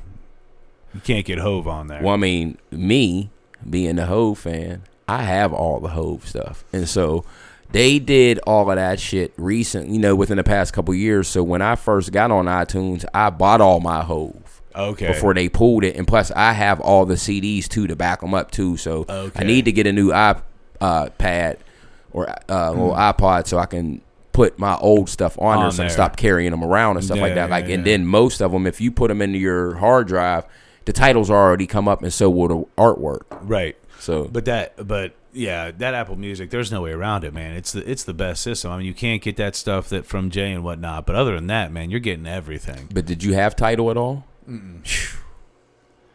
Man, they got this channel called Respect the Classics. Oh, yeah? Oh, my God, yo. It's solid? Yeah. I'll have to check that out. I can't believe you haven't finished that Rhythm and Flow, though, man. Well, because when I seen that, who won it.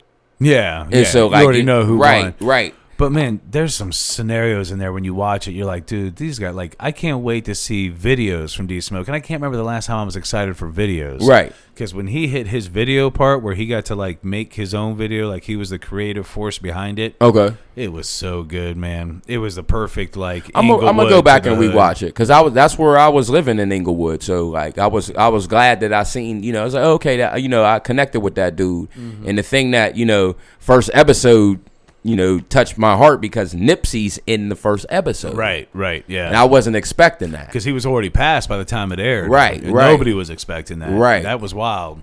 I think that probably gained him a lot of viewership just on that. I mean, I hate to say it this way, but luck of the draw because they didn't know that shit was going to happen to Nipsey, obviously. Right.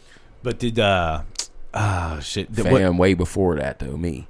See, I couldn't. I was always a fan of everything I heard about him, but I wasn't a massive fan of his music. We might have touched on that last time. Some of it was just kind of weird for me. Listen to Victory Lap. Victory Lap? You'll like it. I'm writing it down.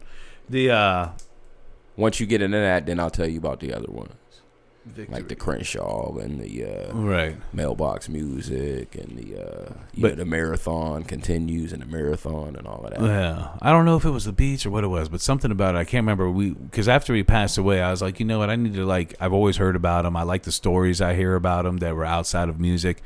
So I want to check some of it out. And I listened to 2 or 3 songs, and I was like, this isn't for me. So maybe I'll go back, touch on Victory Lap, and then we'll go from there. Yeah, Victory Lap was nominated for Rap Album of the Year. No shit. Yeah, and I thought it should have won. I think J-Rock won, which is a great album, but I just thought Victory Lap was just the better out of the two, which is not, it's a real narrow margin because Redemption by J-Rock is dope, too. Yeah.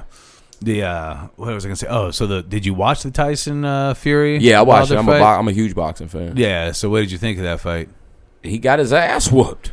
Fury's just too much of a. He's just too skilled. And he's making excuse after excuse after excuse. But he said no excuses. Yeah, he said because I wore that 45-pound armor down to the ring, my legs were too tired. Man, you're a professional athlete. Did you see that interview where they found of him where he said, I've been training with normally I train with a 40 to 45 pound vest on myself. Yeah, but now you couldn't handle it right. when you're walking to the ring. Right. And I love Wilder. I love his story. I love everything. He can't box though. He's just such a power puncher. That's all what it he is. That's it. But he's I mean, gotta learn boxing. That's what's going to happen to you when you get in there with a boxer that has a chin and knows how to box. Yeah. From the opening bell, he boxed his head in. He stayed on top of him.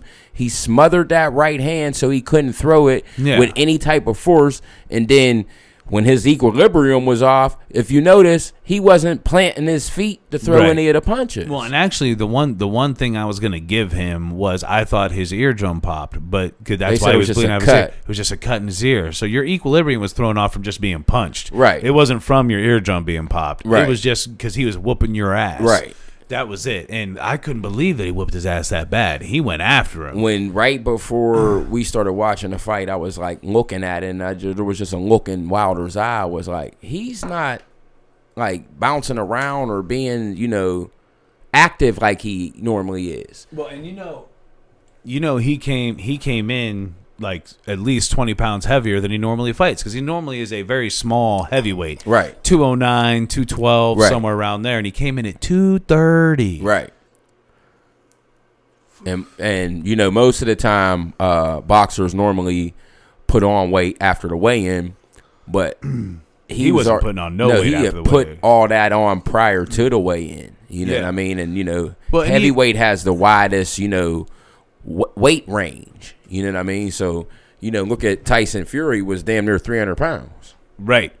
Which also made me nervous because it was the second heaviest he ever weighted at, but it didn't matter for him at all. Well, no, because especially the style of fight that he fought, because he laid on him and just kept punishing him. He kept, he stayed active the whole fight. Stayed active the whole fight. The other thing I noticed that he was doing with that weight is he, like, when they would tie up, he would immediately get his arm up over Wilder's neck and just lean on him. And then throw punches with his free hand. Just lean. But I think those punches weren't even as effective as just leaning on him like that. Just tired Wilder out. Well, I mean, when you got all that weight laying on you and you're still being punched, it starts to take an effect after a while. Oh, especially if he's hitting you in your body like that too. Yeah. But it just showed that the boxing skill of Tyson Fury is leaps and bounds the best at heavyweight. Oh yeah. I don't think anybody's gonna, unless Tyson fucks up and starts partying again. I don't think anybody's giving him a challenge. Well, they said he's only fighting 3 more fights and he's retiring. I believe it. So the Wilder one is supposed to be next, and I think Wilder should have took a couple tune-ups before he got back in the ring with that. I think he should have went and reevaluated his boxing skill. Right. Takes those tune-ups. He rehired that trainer again. That he fired. Oh, okay. That's good. Mark Breland, Yeah. But then I think it's going to be him, then Joshua, and then I think it's going to be whichever the... Joshua can't beat Fury. No.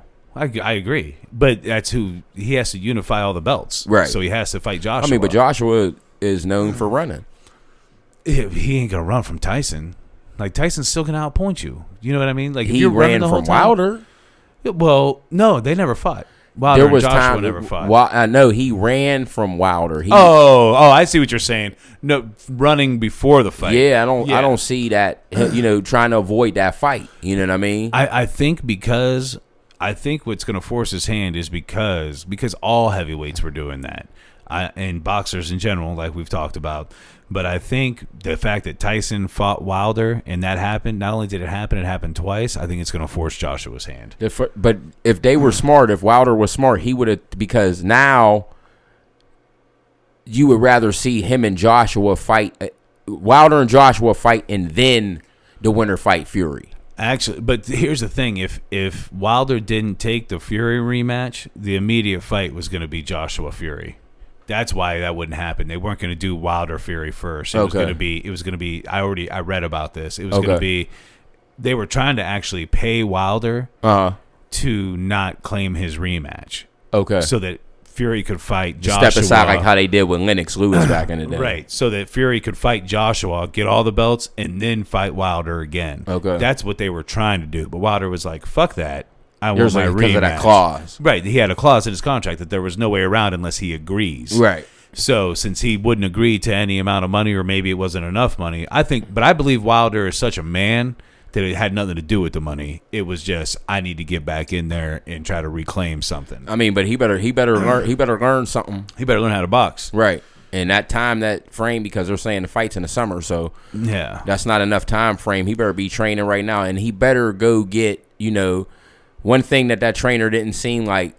Where did you ever see his trainer like, you need to knock this guy out, you're behind on the cards, and nothing? They were silent in his because they didn't know what to do. Well, then you need a head trainer else. like a Freddie Roach, or somebody that's going to motivate you. And well, I saw Floyd Mayweather offered for him and his team to come in and coach Wilder before the next fight. Right, and that would be good. To me, that's the move, Wilder. That would be good. Go talk to him. He'll teach. If there's anybody to teach how to box, as much as I don't like Floyd Mayweather, he is the best defensive boxer ever. Has ever lived. Yeah. Ever lived. He may be just flat out the best boxer that has ever lived. He's just, how many fights has he had, and how many times has he really been punched? Not that many. Comparatively. If you look early on, he had a couple, I think it was Eric Morales or Marco Antonio Barrera that I thought beat him, and they went to the cards. He got his ass whooped in that fight. But other than that, he's been hit a few times, but he always adjusts. And that Philly shell, which is that defense where he puts his chin behind his shoulder, like that is impact. That's what Bernard Hopkins used. Right, but it's crazy because nobody's actually been able to do it as well as Floyd. No, because look at his uncle was a boxer. Right. His whole family. Right. Yeah. But his uncle was a champion. Right. Roger Mayweather. Yeah, for sure. I agree. Wilder needs to learn how to box. He does. Like, you've got the best punching power. The fact that he hit Ortiz in the forehead and knocked him out is insane. Right. That doesn't happen. Right. You hit people in the jaw and knock them out. You don't knock them out in the forehead. To me, that proves, as much as I love Mike Tyson, that proves that he has more punching power than Mike Tyson. But more punching power. I'm not saying skill. I'm not saying that head movement. I don't think he movement. got more punching power than George Foreman. Well, I don't think anybody has more punching power than George Foreman. That dude was a tank. Human tank. Human tank. Even when he was old. The problem was, exactly, it's the only reason he won a belt when he was old, because he just landed that punch and it was lights out. But that punch was like, I was watching that fight, and I actually was watching some of the highlights of that last night, and that punch was so crisp. Oh, yeah.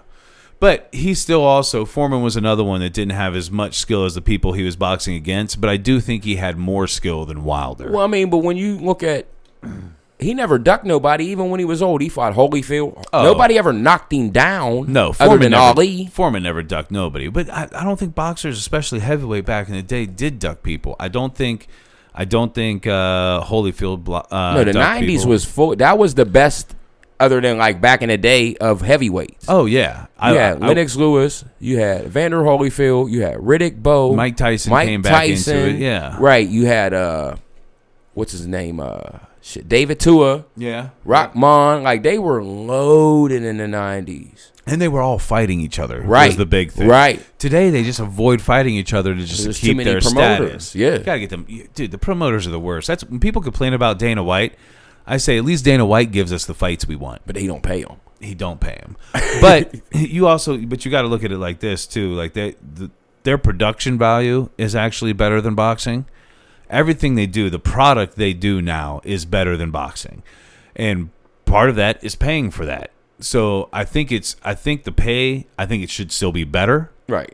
But I think it's I'm trying to think of the right term, but I think it's related to their production value, because their production value is insane. I mean, but them dudes are out there putting their lives on the line in different aspects than boxing. It's like way more. You can get kicked to the head. You can get choked out. Boxing takes more skill, but I think boxing takes more skill in its format. You're never going to see an MMA fighter go into boxing and be able to dominate. Right. But you're also never going to see a boxing guy go into MMA. No, but there's also certain, say Tyson in his prime tried to step in the MMA ring, them MMA dudes ain't a lot of them ain't gonna be willing to take that punch to go inside of him. I agree with that. Yeah, you know what I mean. They're gonna be nervous. Floyd Mayweather, yeah. Yeah. You know what I mean? Because he's only 150 something pounds and stuff like that. They're just gonna shoot on him. Right, Yeah. right. They'll take his punch. Yeah. But you know what I mean? Like I heard Conor McGregor saying, he considered boxing. Dude, don't do that. Conor McGregor? No, No. you'll get killed. Like, because Floyd was putting on a show. Let's be honest. He could have knocked him out in the first round if he wanted to. Absolutely. Like, I love when people say Conor McGregor won a round, which he did according to the cards. Right. But he only won a round because Floyd Mayweather let him win a round. Right. That's the only reason why. Floyd could have ended that in the first round And without that a shit doubt. became so race biased, that fight. Like, fans and stuff like that. People I was at work and stuff like that. Like, I'm like, oh, I'll bet you $50. You're out of your mind. Yeah, okay, I'll take the bet, but you know what I mean? Like, do you realize, like, he's not going to win this fight? He's like, not going to win that fight. He won't step in the MMA fight. He shouldn't. He shouldn't. That would be stupid for I'm him. not betting you if that happens. Right. Right. I'll bet on Conor if that happens. Exactly. Yeah. Because I'm not a dummy. Right. But I don't in most of the world, I don't think that it was a white black thing. I just think it was a MMA boxing. It became that because there's people that are like that don't know shit from shampoo in MMA or boxing, and they're just they like Conor McGregor. There's and those it becomes people. that right. Always It's just those people. it's always if there's a chance to do that, and that's why I hate Yeah. you can't have conversations with people sometimes because of that shit. Like, Oh yeah, for sure. you start we can sit up here and have an open conversation about whatever. Yeah. But you've been places where you people start opening conversation like, I don't think I'm gonna go there with this person. Yeah. Right. Yeah, I gotta get out of here. Right. I will say the only chance Conor stood was a knockout that was never going to happen. He was never going to be able to get in the position for that to happen. Right. He did not understand boxing enough. And Right. Floyd Mayweather's the best defensive boxer of all time. Right. There's boxers that are, Manny Pacquiao couldn't get in that. Yeah. No. Yeah. Now, he was hurt. So if they at the time, but I'm just saying there's, the best, Shane Mosley, Oscar De La Hoya, even though he fought Oscar De La Hoya old, and Oscar De La Hoya lost the fight because he didn't throw that left hand. Right. But them dudes couldn't get in that defense. So what makes you think that a dude that boxed for the past, his boxing isn't really his strength, is it? Well, no, his in MMA it is, Okay. but it's completely different. Right. It's not the same science. You know what I mean? It's a different science because even the way you stand is different from how you're going to stand in boxing. And a You lot know of what I times mean? you're boxing in MMA against non-boxers, right? Right. His strength is definitely his boxing MMA. His left hand is absolutely deadly. His fists are where it's at. Okay. But he's able to throw kicks and all these other things. Right. And the people are trying to do more as well. They're trying to look for a takedown. So Right. So they're not. It's not just two guys standing that can only throw their fists. So it's a different science. Right. You Right. know Right. what I Right. mean? It is his strength, but I knew he was never going to go in there and beat Floyd. I watched the whole fight hoping for one punch. And the only reason I was hoping for it was just because I'm such an MMA fan, Right? Compared to boxing, that I would have loved if the MMA guy won. Right. I mean, But knew it everybody was never stands gonna happen. a puncher's chance, even in boxing. Right. As long as two people are fighting in any type of fight, somebody can connect that shot. Right. They could be the worst boxer in history. Right. But if they hit that hit you right on that button, That's it. right? Yeah. But the only MMA guy I think maybe could have done well in boxing was Anderson Silva. Because of his head movement. Okay. I think he already had such good head movement and defense of his head that I think he would have stood a good chance. The rest of them, they don't have that type of head movement. Now, would he stand a chance against a boxer, or just like a puncher, or? I just think anybody in general, he would have had a defensive chance. Because if you had let's just say look at how cerebral Muhammad Ali was. Right. Okay, that was who I would in the MMA world. Anderson Silva is Muhammad Ali. Okay, he's a guy that fought with his hands down sometimes. And I've seen him fight as the real skinny Brazilian dude, right? Yeah. Okay, he's the Muhammad Ali of MMA. Okay, so because Muhammad Ali, why I say that is when he fought George Foreman, people thought George Foreman was going to kill him. And because of the punching power. Right. And he was, knocking people out. and Yeah. putting them in the hospital. Right. You know what I mean? I seen a clip on YouTube where he fought 3 dudes in one setting. Literally, looking at him in his prime was scary because he wasn't like ripped up muscle. He wasn't like a guy you see in an action movie. But when you looked at him, you were like, every ounce of that dude's body is muscle. Right. And he's huge. Right. Yeah.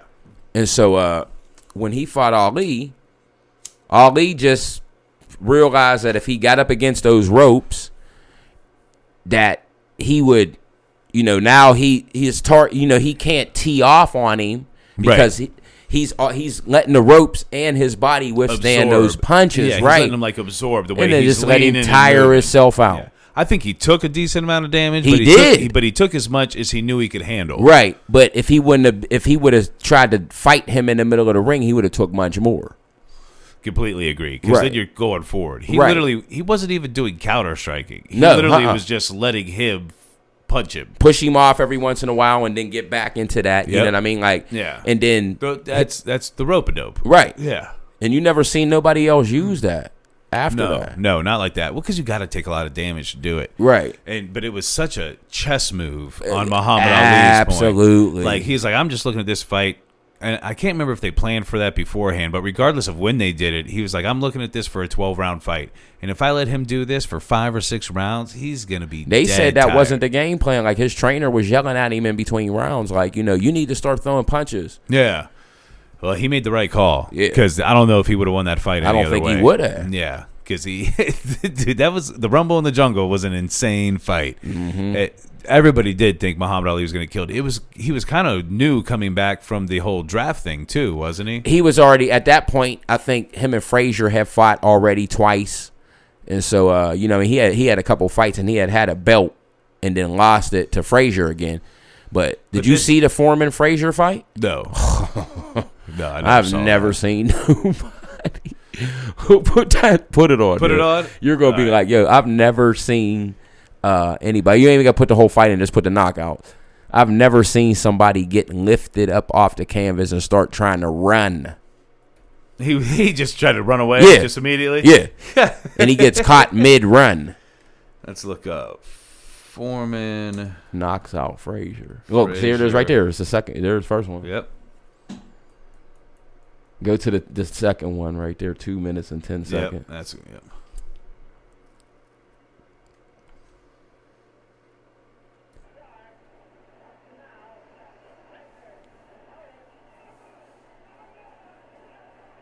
Yeah, look how big he is.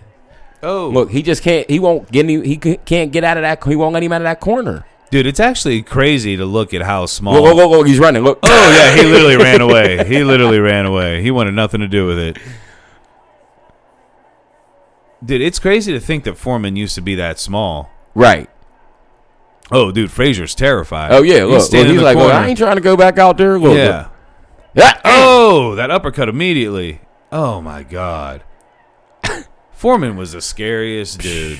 Look, they let it. If I was, why is the ref letting him go back out there? Right.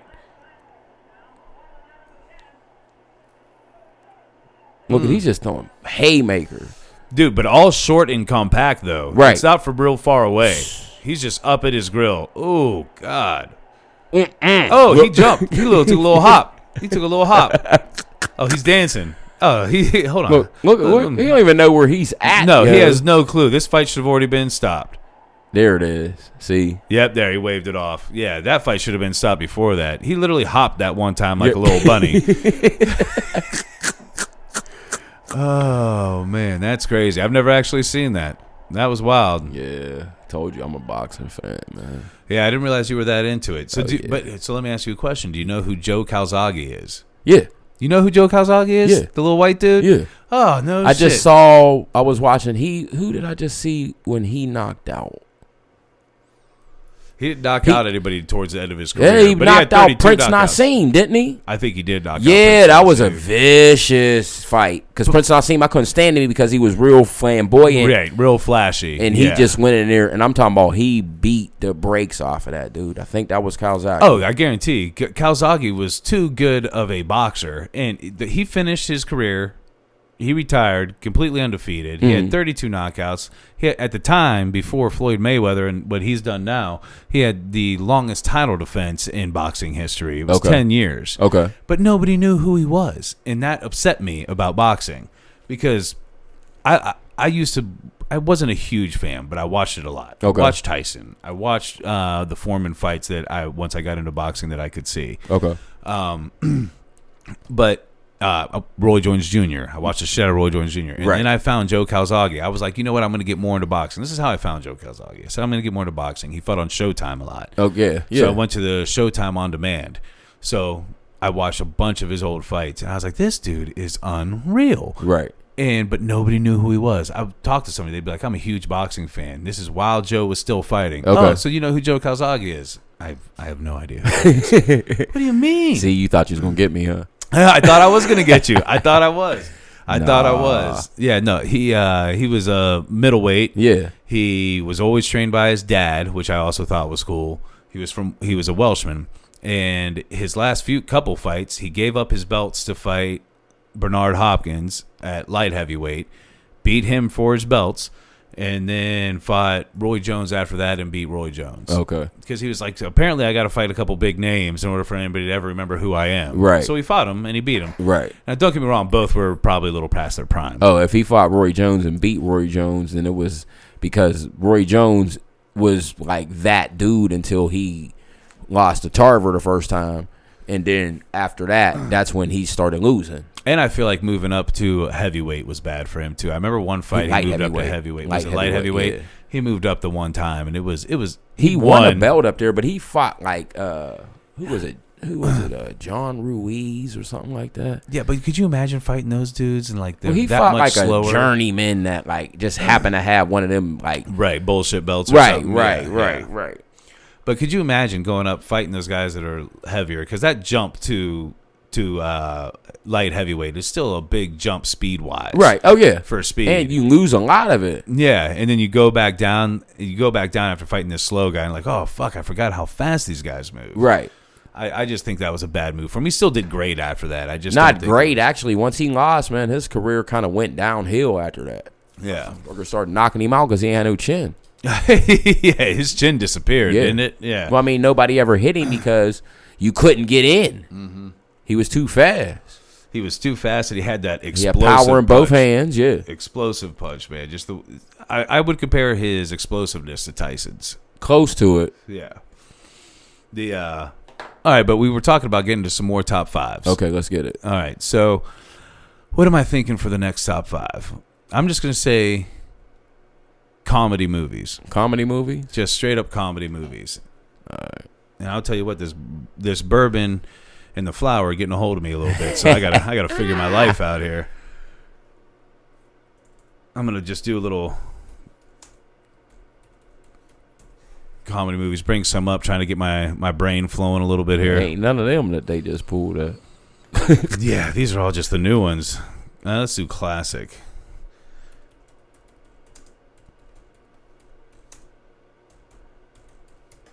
Oh man, let's see what we got here. Airplane's a classic. Airplane is a classic. Blazing Saddles. Blazing Saddles might be up there, but even though Airplane's a classic, I don't know if I would put it up. Oh, they're not in my top five. Neither one of them. Yeah, man. Yeah, actually, you know what? I got to take another piss break, so we're gonna pause and we'll jump into this. This is literally like. This is sponsored by Depends. All right, back from the piss break, but I lied about what we're going to get into.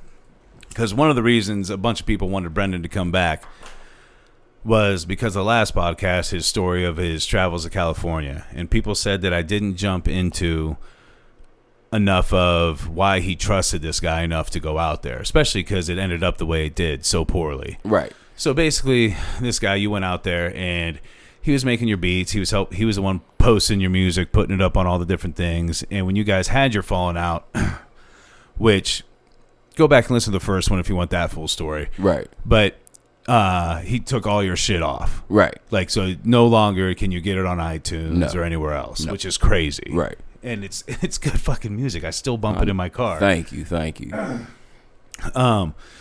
But so what they wanted me to dive into is why you trusted this guy enough to make that move. Okay, well, that's a very fair question, and it's not the first time I've been asked that question. Because you dropped everything and moved out there basically with almost nothing. Right. Right? Right. Yeah. Because on the strength of, he said he was, don't worry, we got you. You don't realize how much we got you out here. Right. And so, to be honest with you, the reason why I trusted him is because I wanted it so bad. Right. And so, it wasn't the fact that, I was in deeper than I had ever been as far as your music progression career and stuff like that, yeah. And getting it heard in spots that I hadn't heard it before. So I wanted it to work. Right. And like I said, I had seen red flags and stuff like that, and people were telling me different things, but I wanted it to work. Right. And I was being told things. I was being sold a dream. Right. You know what I mean? So. And I actually thought we did cover it enough in the first one because we talked about this. The reason you trusted him enough is because you had to take your chance. Right. Do I not take this chance just because there are a couple red flags? Because what other chance do I have right now? Right. There's nothing else popping off for me. Right. This is what's popping off. And if I want to pursue this dream, especially, how old were you when you went out there? It was only 2.5 years ago. Right. So it was 43. Right. So it's how many chances am I going to have? It's one of the reasons I finally decided to do the podcast. How many chances am I going to have? Right. So you got to chase that dream in any direction that you can chase it. Right. That I thought we covered it, but they didn't think we did. But that's basically what you're saying, right? Sometimes they want to hear it, from the horse's mouth. And, like I said, it's a fair question. And at the same time, we made beautiful music together. But, at the end of the day, that's a chapter that, I don't, hopefully I don't got to, open back up in the book. You know what I mean? Right. You go forward, not backward. Yeah. But, of course, that's going to be asked about, probably until the day I die, especially if I make any type of progress anymore. People are going to be like, they're going to find that stuff somehow. Or people are going to be like, people that know me like, man, I wish you had that Destructive Criticism album or that Swift to Say Pittsburgh album. Like, people need to hear that. Yeah. Somebody's going to bring that up. Right. For you sure. know what I mean? So, of course, I have no problem answering anything. Yeah. So. Well, and honestly, that if E True Hollywood Story was still a thing, if you made it big, that would be part of your E True Hollywood for story. Sure. Yeah. Small part. Right. But the plain and simple fact is when you have a chance to pursue an absolute dream, you take it. Right. That's basically what it boiled down to. That's why you had that trust. Right. Because, dude, am I pursuing my dream any other way? Right. Not right now. And then I'm telling you, if you're trying to get into any endeavor, somebody is going to, if they see a angle that they can, make an extra dollar off you. Right. And you don't have any, any paperwork, which is something that, I should have had. Yeah. That's what I was going to say. If mean? they see any hole in your game, he saw the hole that you weren't putting that paperwork out there. Right. Yeah.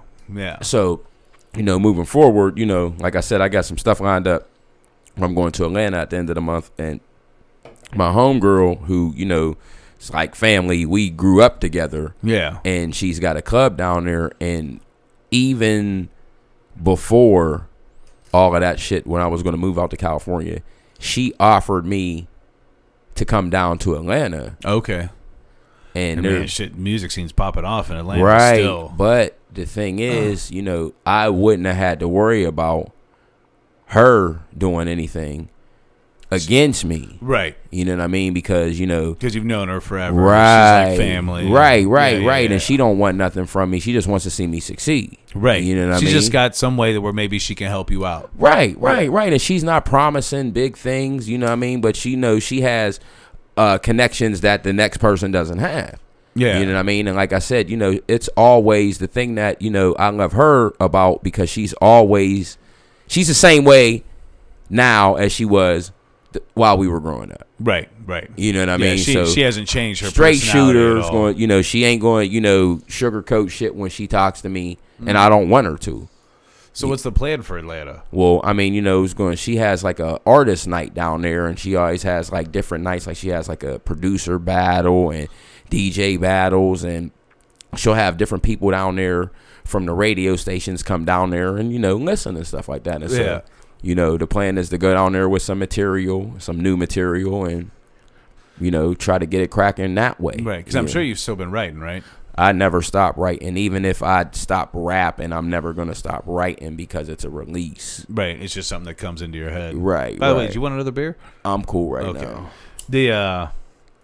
But that's cool. So you're basically gonna go down there and kind of like a bunch of people perform in one night and just see if people feel it. Right. Well, she has like she also has like an app. It's called Sound Capsule. Okay. And it's like it actually. It's her own app. Yeah. Okay. Her and her husband have it, and they like it's legitimate. You know what I mean? It's Sound Capsule. Yeah. It's on. It's in the App Store. So do you know what it does? Yeah. It's like it helps out local artists. You know, pretty much you upload your stuff on there, and okay.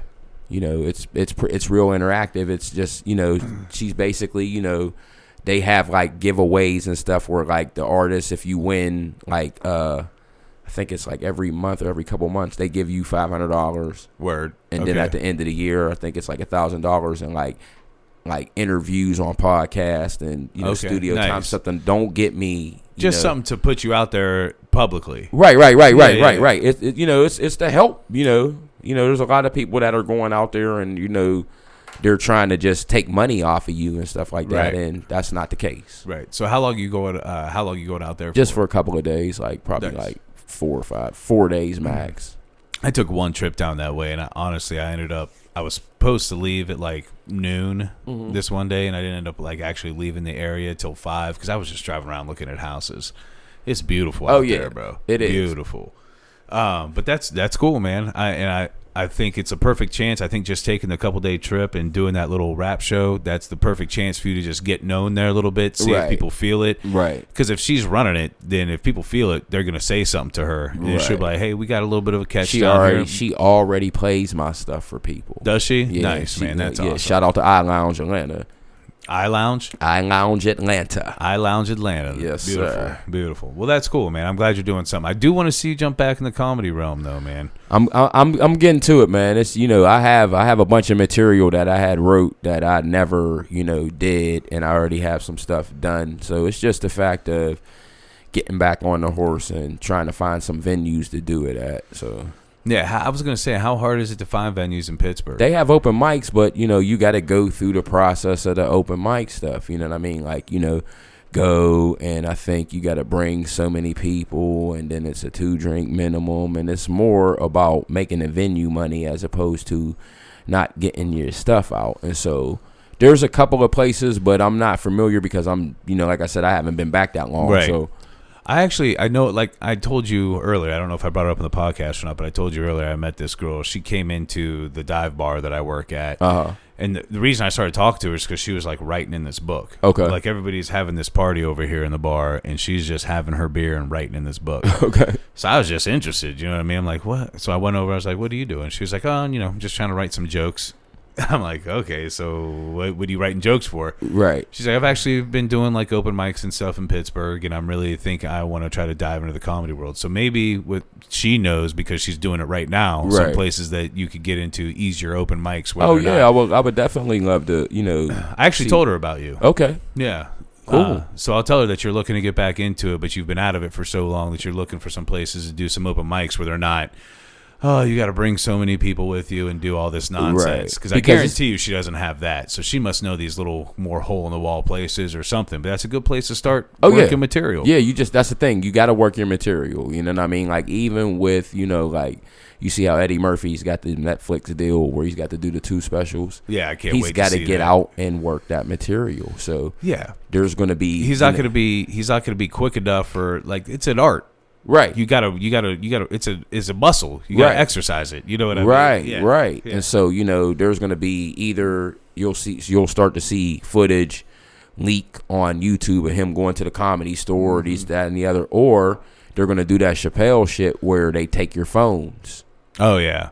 Well, and I think the Comedy Store is actually pretty good. If he just works out his material there, you never really see shit leak out of the actual Comedy Store. You do all the time. Do you? Yeah. I've never seen it. Look on. You can see I'm not searching for Patrice O'Neal Comedy Store stuff, and, you know, just somebody you can tell they were filming it with their phone. And that sucks when people do that, because most of the times in that environment, the people aren't ready for that material to be heard. They're working it out. Right. It's unfortunate they do that. Right. But I mean, you know, a lot of times what people that don't do the art really respect the craft 100%. Right. No matter what art it is. Mm-hmm. That's very true. Like if you can get your hands on whatever, what's your biggest like vice, like my vice? Yeah, like probably drinking. No, I mean like movie. What, like, do you like movies or something? Like, movies is probably my biggest one. Okay, so like if there's like, so what's your like? Do you like Marvel movies or? I like them all, man. I just like something that has a good storyline that I can get through. So if you had like your opportunity to get your hands on a Martin Scorsese movie before it came out, you would try. Let's see, where I'm bad at though is I can't do the cams. I won't watch them. No, I'm not saying that version. But if somebody was like, "Yo, I got a studio cut copy of the movie and it ain't out for," you're gonna try. Because, and that's why. And it's not the fact that you don't respect the art, but you're so much of a fan that I want it right away. Right. Yeah. So that happens, you know. But the people recording it is the people I have a problem with when it comes to comedy. Oh yeah, like it's not ready yet. Like, well, I mean, that's completely wrong. You know what I mean? That's just like somebody like. When like the Tupac stuff, you know, you're getting stuff in the, you know, after he's dead that he probably didn't even want to come out. Oh yeah, for sure. I guarantee he didn't want some of that to come out, and some of it you're just like remixing and using his lyrics from other songs and putting them into songs. Like, they really fucked with his legacy a little bit. Oh yeah, yeah. I would say that for sure. Actually, I did pick out a different top 5 that we're gonna do, but before we forget, I want to get onto the new Marshall Mathers album. I actually haven't listened to it that much because, like I said, this is how much of apparently I'm not as big of a Eminem fan as I thought, because I didn't go back and get Apple Music when the new Eminem album was coming out. Okay. I went and got it for Jadakiss. so maybe I'm not as big of a fan as I thought. Jadakiss puts out better songs. Yeah. Oh man, when you posted that on Facebook, I was psyched for Jadakiss. Sadly, it got pushed back. We're waiting for it, but Friday. Yeah, but I want to talk about the new Marshall Mathers because you've listened to it. Yeah. And your thoughts. It's typical Eminem, you know. Once again, you know, M can spit. He's got the wordplay. He's got it down. He is overrated in my book as far as like MCs that he's supposedly better than. So still new album, still overrated. But he raps on this one because he has, you know, rappers on here, so he's forced to. Kind of like with Jay-Z and the what's that song, Renegade, right? Because that, to me, that's one of Eminem's better songs, right? And again, he was with another rapper, right. Sometimes, you know, I'm a creature of that. You know what I mean? Sometimes I vibe better when there's people in the studio than just me by myself. Yeah, I don't steal shit off of them, but right, you know. Sometimes, you know, you get a different vibe off of how this person starts to rhyme off, or they got a different cadence, or he looks at me and I have a different you know, I'm melodic on this part. Right. And so we feed off each other. It just boosts creative juices. Right. It just makes you take it to another level sometimes. Exactly. Yeah. So you think he did actually do pretty well on this album? Lyrically, he raps, but again, you know, a lot of the songs, the subject matter is just not appealing. Right. Or it's not there. Because he's just rapping. He's rapping his ass off, and he's just rapping, and he's using these schemes. The schemes are stupid as hell. I'm not talking about stupid in a bad way. Like stupid in a good way. Right. But, you know, again, the content isn't there. Right. And that's what you're going to get with M to me every time. But, you know, he's got a song with Royce, Black Thought, him. On this new album? Yeah. And, shit. And Busta Rhymes, I think. Okay. And they're, you know, you got to come with them. Oh, yeah. And then he's got songs with Crooked Eye and Royce. Okay. And then he's got stuff with, you know, but then he has those, you know, I think he has 1 or 2 of those, like, pop, you know, trying to get on a radio songs. Yeah, the stuff that he has to do. Right. Yeah. And I'll tell you what, you brought up Royce. I did get his new album. Incredible. I haven't dove into it enough, but I'd say I've heard 2 songs I really disliked. Which ones? I don't remember what they are. I haven't, like I said, The first 2 songs. That if you're talking about like that Dope Man song, the first 2 songs I think are exactly what they were. You have to listen to that a few times to catch the concept of that. Yeah, because it sounds like it's really like I think he's going for like a Marvin Gaye, like what's going on sound on that, but like the song I Don't Age. Oh yeah. And then he says, hey, as the album went on, is what I'm noticing is that I'm liking it more and more. Yeah, and I think maybe that he put it maybe his 2 weakest at the kind of the front, and he made all the beats. I was gonna say now he made all the beats, so there's different. That element. They are very different beats, right? You're not gonna hear beats like this on anybody else's album. They're very different, but he very destroys different. Like. He doesn't just rap the same way on every song. Right. You know what I mean? His cadences are different, and the songs are about something because it's called the allegory, and that means there's a hidden message. And I didn't even think about that. Right. Yeah. And so he's talking about stuff, but the album, the subject, there isn't, like, it's not as a whole.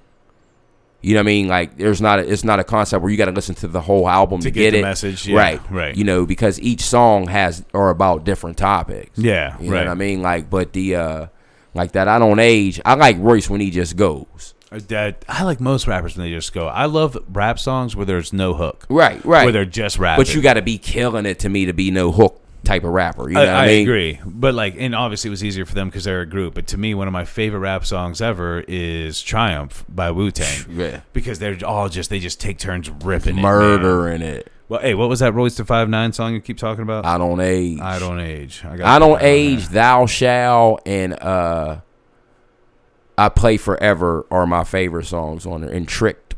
Thou Shall, and what was the last one? I Play Forever. I Play Forever. I don't like the Tricked. I just something about that name. No, him and Crooked I kill it. They're talking about being tricked in the industry. It's dope. The sample he uses is dope in that song. But I Don't Age, he says, "You these niggas always sleeping. I'd rather stay woke. They say you are what you eat, but I never ate goat." Oh. Yeah. That's what I'm talking about. Royce is that dude, Joe. Yeah, that's nasty. Yeah. That's good. That's really good. All right. Well, I'm going to take it back to comedy because that's actually what I decided to change to. Okay. Top 5 stand-up comedians all time. Okay. Ooh. Number 5. I'll go with George Carlin.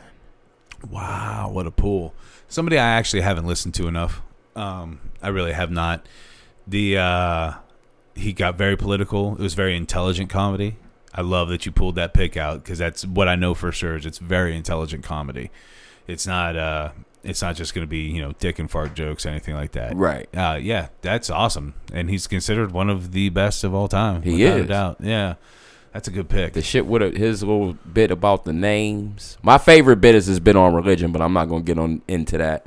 Look that up if you want to look it up. Yeah, he's been in religion. Yeah, George Carlin. Yeah, I'll get into it. Fuck it. You know what I mean? Yeah, so yeah. He was like, he was like, the biggest, when it comes to bullshitting, the biggest bullshitters, hands down, is religion.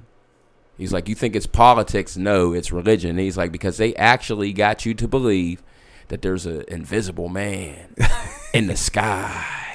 And, and he gives you these rules. Yeah. And if you don't follow these rules, you're fucked. You're going to burn. And you're going to burn in hell till you can't burn no more. And you're going to burn in hell till you can't burn no more and keep burning and keep burning. But he loves you.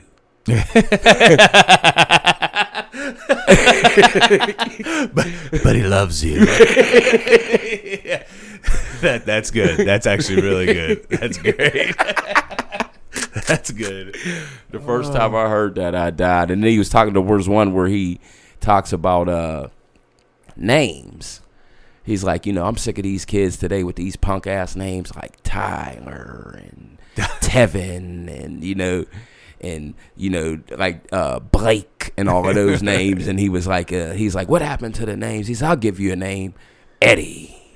He said, what happened to Eddie and Tony and Frankie and Johnny? He said, I guarantee you if Tyler and Tevin and Blake met Eddie, Frankie, and Johnny will kick the shit out of Tyler and Freddie.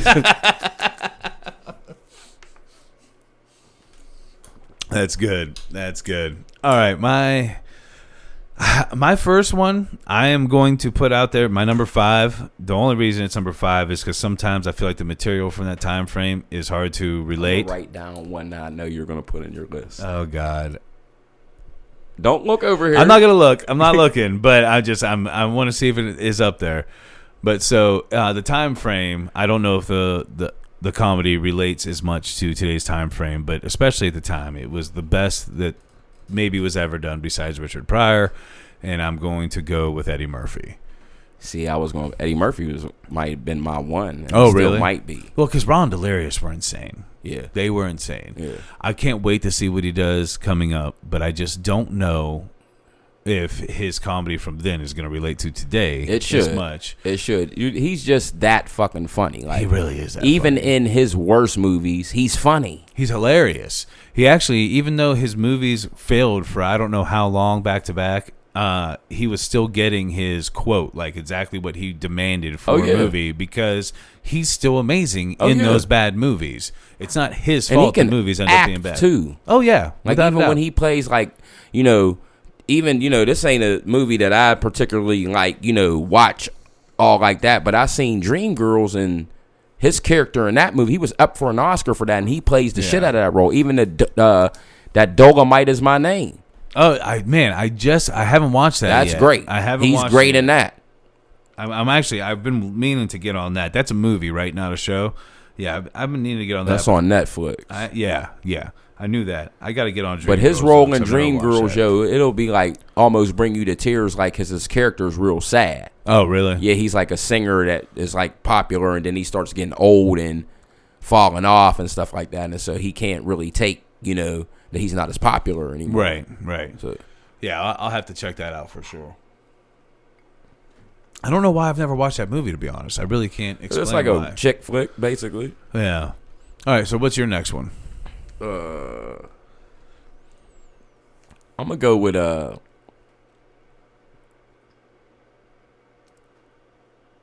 go with Chris Rock. Chris Rock? I like that pick too. Also weirdly intelligent humor. Yeah. Like it comes from a different place than George Carlin's place. Right. But very intelligent. Right. Very intelligent. And at the same time saying motherfucker right. all over the place. I can't. The big problem I'm going to have here, you've already proven to be better at me in this category because you can remember some of their skits, and I have a hard time remembering a lot of their skits. Right. So I'm going to fail in that aspect. But Chris Rock is definitely one of the all-time greats. One of the first people to start selling out those giant shows like people do today. Like now it's nothing for people to do arenas. I mean, it's still the elite. Right. But back then there was only like 1 or 2 guys doing it. Right. Now there's like 10. Right. You know what I mean? 10, you got to 15, watch 20. the early Chris Rock. Like when he was like, Eddie Murphy did this thing back in the day. This is how big of a comedy fan I am. It's called Uptown Comedy Express. And he was introducing comedians. And it was Chris Rock, Arsenio Hall, this white dude named Barry Sobel, and the chick Marsha. Keep talking. I'm just getting another rock and a drink. The chick Marsha Warfield. Okay. That ended up being on Night Court, the Black Bailiff. Oh Yeah. So they're all funny. The white dude is okay, but he does this rap and he sounds like he's on beat. He can rap. He's on beat, so it sounds funny. But like he's funny when he gets to like because he has this thing about stereotypes, and it's really? Like real. Like this shit couldn't have came out today. Yeah. Like but isn't it sad that comedy can't still live there? I think like that comedy is still like with Chappelle when he just did that Sticks and Stones. Yeah. He kind of, like now I'm starting to see comedians like fuck it. I think there's a couple. I think Joe Rogan still doesn't give a fuck, right. But he's not. He's also usually not touching on sensitive topics. The one comedian who I wrote down that I'm not going to mention is like that. Like his last special, he don't give a fuck. But I know I want to. You want to make sure I'm right. Him? Yeah. Oh, so he's still alive. I don't know who it would be. Chris Rock is early shit. He said, prostitute came up to me and was like, for $300, I'll do anything you want. He said, "Bitch, paint my house."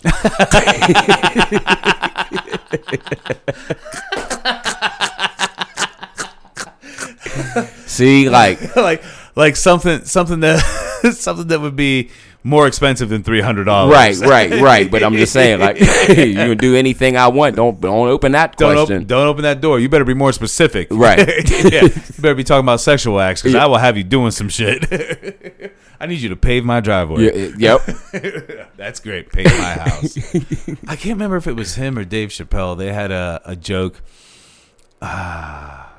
I can't remember enough to even bring it up, but it was basically a joke about him going to like do a drug deal with the guy, and then it was Dave Chappelle. I can't remember it enough. I better just leave it alone. It's gonna end up being terrible talking. Yep, let it go. All right, so you just came with Chris Rock, right? Mm-hmm. I literally just had the guy in my mind that I was gonna go with. Oh, Bernie Mac.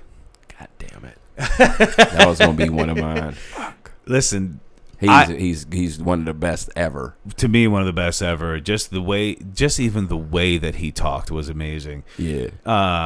And actually, the only reason it got brought up by me was because I just got reminded recently. He came up in my Facebook videos, and it was old school, like HBO Def Jam. Oh yeah. Old school. He was wearing like these spray painted. Oh pants yeah, and with shit. the stir like coffee. Yeah. Well, he's saying, "I'm not scared of you, motherfuckers." Oh, yeah. What's the difference between pussy and pumpkin pie? What's that? That's what, yeah. He's like, I know, but I'm just feeding into it. Oh yeah, he said, I don't know, I ain't never ate no pumpkin pie. But he just kept going. He would go through like this little, like it wasn't a one-liner. It was like a short story, right? And then he'd be like, "But I ain't scared of you, motherfuckers." And that's probably the most popular episode of Def Comedy Jam. He just kept saying it over and over again. He'd go through that little skit. I ain't scared of you, motherfuckers. Mm-hmm. He'd be like, dude, kick it. Kick it. Yep, exactly. Kick it. And they'd play the music for a minute, and then he'd jump right back in. Dude, I forgot until I saw that how good he was. And I'm going to start trying to look up his specials and things he recorded because he is, to me, got to be a GOAT. No, he's one of those, like, thank God there were people that were filming in the audiences because he don't have a lot of specials. Right, exactly. But there's a lot of, like, comedy club clips that are pretty good quality on YouTube that are... Right, but I'm thinking, like, original Kings of Comedy. Right. Like, I'm going to be able to watch a lot of him on there. Oh, yeah. And I can't wait because I forgot how good he was. When on the YouTube, they'll have Kings of Comedy, but it'll be from different cities, so sometimes it's different material. Oh, okay. Yeah, because you got to mix it up. You can't play shit for Chicago that you made it for L.A. Right, exactly. Yeah. Yeah, I'm really excited to go back and watch some Bernie Mac stuff because just the way he did things was different. Yeah, just in general. Yeah, and I love him for that. I actually think there's a white comedian that kind of to me is like the white comedian of white guys, the way Bernie Mac was the black comedian of black guys. Right. You know what I mean? Right. I think that's Ron White. I like Ron White. He's okay. Yeah. And I swear, there's another one you better not. He's not put in him in here because he's not funny. And he's not. Ron White's not in my top 5. I'm just saying that he can. To me, he's different. I think than he's most funny. white That's like because he's got it's drunk humor. Right. You know what I mean? Right. So if you don't, you know about drinking and if you don't drink, and you he's don't not really going to be funny. Right. Or, you don't give a shit about your, like that, that wife. I don't like my wife humor. Right. Like, yeah. Yeah. So I can appreciate different comedians. I think Ron White's funny. Yeah, he's funny. He just wouldn't be in my top 5. Right. Yeah. He shouldn't be. Yeah. All right. So what's your next one? Who have you've had Chris Rock and who was your other one? George Carlin. George Carlin. God, that George Carlin pick that caught me by surprise. I'll go with Cedric the Entertainer. I like Cedric. Actually, this is one where I could say I actually know one of his skits that I love with a passion. He's talking about Bill Clinton. And he says, I love Bill Clinton. You want to know why? He did some black people shit. This motherfucker played the saxophone. And when they kicked him out the White House, he took shit with them. He's like, oh, you kicking me out? I'm taking this picture. I'm taking this couch.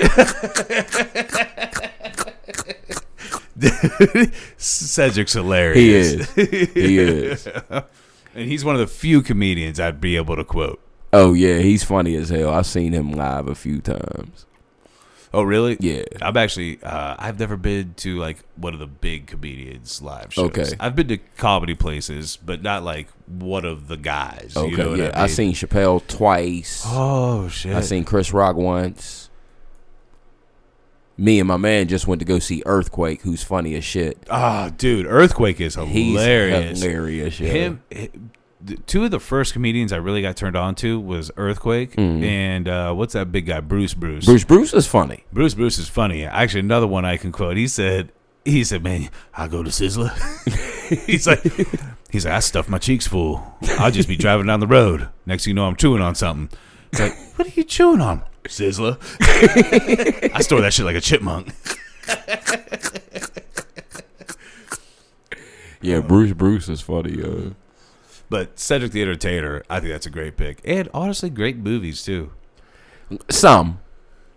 I That actually shit love with him and Mike Epps is horrible. That Honeymooners. Oh, yeah. No, that's one of those corny things. But I loved him, and I loved his character that he played in both the barbershops. Oh, yeah. Eddie, yeah. Yeah, dude, that was an awesome Oh, role for him. when that little girl was like, when he was cooking on the grill, mm-hmm. She's like, that's burnt. He's like, that ain't burnt, that's barbecue. He was like, I'm going to tell my mama. He's like, well, go on to the crack house and tell her then. Dude, he's amazing in those movies. He's the character that's the reason you go to the barber shop. Right. You may not have him cut your hair. Right. But you're there to talk to him. Right. Right. I actually wasn't he the dad in that remake of a movie with what is it, like Guess Who's Coming to Dinner or something? No, it's like called the Johnson Family Reunion. No, that's not what I'm thinking of. I'm thinking it's with him and Ashton Kutcher, and she's bringing. No, Bernie Mac is in that. That's called Guess Who. Guess Who. That's Bernie Mac. You're right. That's Bernie Mac. You're right. That movie's funny too. That movie's hilarious, especially when he's at the table telling them jokes. They about to fuck him up, yo. Especially Bernie Mac's dad, because he ended up telling that one black joke. Yeah, right? Yep. Dude, I forgot who played Bernie Mac's dad. The then dude, he was the dad that was on 227 back in the day. He was a cop on Sanford and Son. Dude, he was hilarious because I think he actually said like, "I'm about to fuck this dude up." Yeah. That's like that scene. And you ever see Bringing Down the House with Latifah and Steve Martin? No, I haven't seen that. Man, one. there's this scene where like he like the neighborhood, like he's trying to be in this neighborhood, like I don't know, it's not a neighborhood watch, but it's like, you know how like when rich people have like boards in their little neighborhoods and stuff. Yeah. The lady that was the head of it, he was trying to be on their committee or whatever, and so she came to the house and she has her little like pug, and she's like an old ass racist lady, right? Yeah. And so Latifah was staying there, and she was on the run, but they didn't know it. So, okay. And so she's just staying there, and then that lady comes, and she was like, he's like, listen, I need you to do me a favor, because he didn't. When she's like, I heard that there's, you had some colored residents around here. That's what he was like. No. And so like that's just the maid, right? And so he asked her to come out there and dress up like a maid, right? Yeah. And so she was like, she did it for him, right? So she's out there in this like 19, like a Gone with the Wind maid outfit. Okay, she went for it, yeah. Right, and because he was like, he had begged her to do it, and so the lady's like, oh, you remind me of our old maid, Nettie or whatever her maid was. She was like, oh, she worked for us for years and did everything, and we paid her nothing. And they're like, she was like, yeah. And her husband too. And, she was like, and then she's like, and we fed them the scraps. Oh, my gosh. And, she went in deep. Yeah. Then she's like, and they used to sing this song. And she started singing something like about Master, is Master going to sell us tomorrow? And she went into like, she sang a whole verse. And then she was like, there's a second verse. They're like Latifah's behind her, like with a knife, like she's gonna, like I'm gonna kill her. Kids are sitting there like shaking their head. Yeah, like the nonsense. Oh shit, that's good. So where were we at? We were at Cedric the Entertainer. Yeah. All right. So now for me, I'm actually gonna go Joe Rogan now. Okay. I've never actually. Is his stand up funny? You got to watch his last two. Okay. He he did stand up for a long time, so quickly progressed to me isn't the right term. Okay. But his specials he had before these last two, I thought were awful. Okay. I was like, man, it's a good thing he has the podcast and he does the UFC, because I didn't like those at all. Right. These last two that are on Netflix are fucking gold. Okay. Those last two are enough for me to put him up there. And he's a very interactive comic too, because he's in great shape or whatever. Right. So he's doing all these weird poses and shit on there. It's got a little bit of it's smart, but it's also got a physicality to it. Okay. And he's not afraid to touch on the touchy subjects. Okay. You know what I mean? And I if you haven't watched them, the last one was actually 2 ones ago was Triggered. Okay. And I can't remember what the one after that was, but they're both amazing. Okay, I'll check it out. Yeah, they're both on Netflix too. Okay. Yeah. So I'm putting him up there. That may be a little bit biased because I'm such a fan of him in other realms, but I really do think those last 2 comedy specials are enough to put him up in my top 5 and at 3. Okay. Yeah, they were that good. Okay. That's how I felt about him. All right, so who's your 3? Oh no, you're 2. Yeah. Shit. And I didn't realize. See, doing 5 sucks because you're gonna leave somebody out. Oh yeah, always. I'm gonna go with Robin Harris.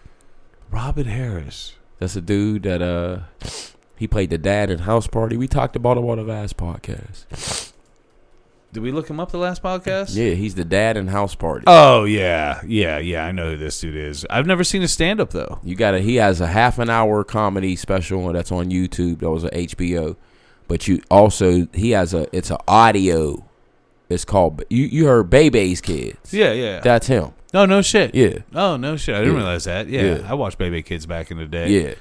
That was one of those. To me, there's no Boondocks without Bebe's Kids. Right. Yeah. But so like he has the stand up. It's on YouTube. It's just an audio though. There's no video, but it's called Bebe's Kids. It's about 2 hours and it's hilarious. Yeah, I'm gonna check that out for sure. I'll play that in the car. Yeah, like he was like, what the? Oh, he was like, he seen some fat women walking in the mall. He said, shit, I'm following them. He said, I'm gonna get me some fucking material. He said, he said, I followed him into Lane Bryant. He was like, the woman was like, I want to see a dress that fits me. And he's like, the lady behind the counter was like, shit, me too. That's good. I got to check him out for sure. All right, well, my number 2, I'm actually going to go with somebody who I've never watched one of their full specials, but every clip I've ever seen, I've loved. Okay. That's Louis C.K. Okay. Love Louis C.K. Okay. I've only really watched one of his, and I don't like that he uses the N-word, so that's kind of hard for me to get past. Yeah, I forgot he has that one where he uses it quite a bit, but for some reason seemed to be nationally accepted. Well, I mean, that's just only like, even Royce actually has a line in his song about that. Does he? Yeah, he was like, I'm trying to remember if I get it the right way. He was like, Louis C.K. knows he can, he said, Louis C.K. knows as he uses the N-word on a DL. Oh yeah, he's like, Louis C.K. uses the N-word on a DL, but he can use it in front of Pookie, but knowing damn well he won't use it in front of DL. Oh, you're right. You know what I mean? What you're saying, yeah. So Pookie is Chris Rock. Right. And so he's, Chris Rock doesn't, he lets him do that because he's been in a room where he's done that before. Right. But he was like, he won't do that in front of DL Hughley. Right. And he DL won't will lose his mind. Right. And so like that's only accepted in that little far, like, only like, I don't know any black people that listen to him. I appreciate comedians, so I've watched one of his specials, but like I said, that caught me. Yeah. You know what I mean? Like, he's just got those ones that it's like, he's another one I can't actually quote, and I forgot that he even did that, but still, his other stuff to me is just so funny. Like, he's like the one where he's in a, what are they called? Road rage. Okay. The guy says, eat a bag of dicks, and he's like, then I just start thinking, like, what is a bag of dicks? Like, is it the dick and the balls? Like, how many dicks are we talking about? You know what I mean? And shit like that he gets real funny with. But you're right, he does. I forgot that he has that, and it's a pretty well-known skit that he does where he uses it, that the N-word, where he does. And, it's it's something I've dealt with in my own life. But you have to start to realize if you can't use it around everybody, then you shouldn't use it at all. Right. Then you just need to leave it alone. And my whole thing is, even in movies, you know what I mean? Like, it makes me cringe. So, you know, like, so. Yeah. Like, when it's coming out of, you know, somebody else's mouth, you know what I mean? Because you know the significance of that shit. Mm-hmm. So, you know. Right. I feel you. Right. I feel you. All right, so you're number one. You stole my number one, motherfucker. Eddie Murphy. What, you still going to roll with it? Of course. Then there's no problem with that. And I can't blame you. Raw and Delirious, to this day, are two of the best comedy specials of all time. Right. Without a doubt. It's sad that he just stopped doing it. Well, I mean, look at the money they were paying him at the time. And then, you know, those things, when they happened, they weren't popular. Like, Raw was an HBO special. Right. Yeah, they weren't huge at the time, I guess. Now, he was the first person to do a stand-up movie that released in theaters.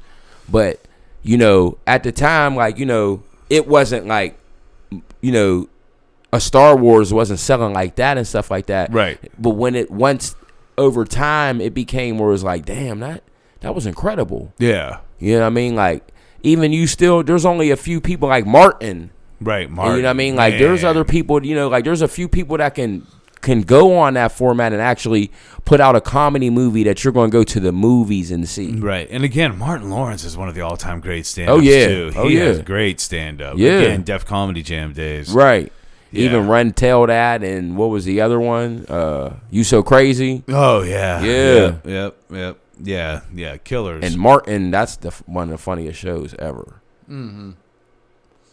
Well, they just let Martin be Martin. They were like, dude, just go out here. It was his show. Yeah. So he was executive producer, so they didn't have, he was the boss. Yeah, that's the way everybody's got to do it if you're creative. Yeah. That's what, even when I think somebody was telling me about somebody that was doing a podcast and whatnot, but they weren't happy because they had to bend their format to fit the people. Like, why would you even do that today? Right. Like, you don't have to do that. You can put out your own podcast. Right. What? So they're giving you studio time? I literally built a studio in my house. Right. And the sound quality, it's not the best, right, but it's not bad. Right. You know what I mean? So just do it on your own. But who's going to listen to a filtered podcast these days? You can't listen to a filtered podcast. Right. It's hard for me to even listen to the ones that are only a half hour long. Right. Like, I need a minimum of an hour. Right, right. There's not enough. You're not going to be able to get detailed enough into anything in a half hour. Exactly. And I'm so used to the long format now that I want detailed everything. Right. Yeah. Some people are probably annoyed with how long my podcasts get. This motherfucker's starting to run 3 hours long. Hey, it depends. As long as you got good content and it's work. Right. And hopefully that's what we're doing. Oh, yeah. Confident about it. So my number one, and then we're going to find out if any of the two that you wrote down, because I'm guessing there's already one that's going to be left out because you haven't said that's one I picked. But I'm going Mitch Hedberg. Oh, wow. I didn't think you were going to pick it. That's a solid pick. That's a good one. I love Mitch Hedberg. He didn't have enough time. And he was the king of one-liners. Oh, yeah. But they were so great.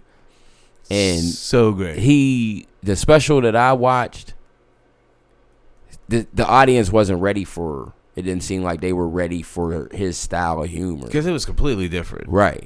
I don't know. So many comedians today stole off of him. Oh yeah. Well, because like at the time, like the stories were starting to become the big part of comedy, and he's literally just hitting you with like these one-liners. The longest is like, and you don't have people. A lot of comedians don't get those type of jokes and that type of laughter. Yeah. In that successive time, you know. So a black comedian that I would compare to him, but still does a little bit more on the story side, is Hannibal Buress. I don't think he's funny. I think he's funny. I don't think he's funny. I don't think he would not be on maybe even my top 10, but I do think he's funny. I'm missing Mike Epps too. Oh, Mike Epps is good. Yeah.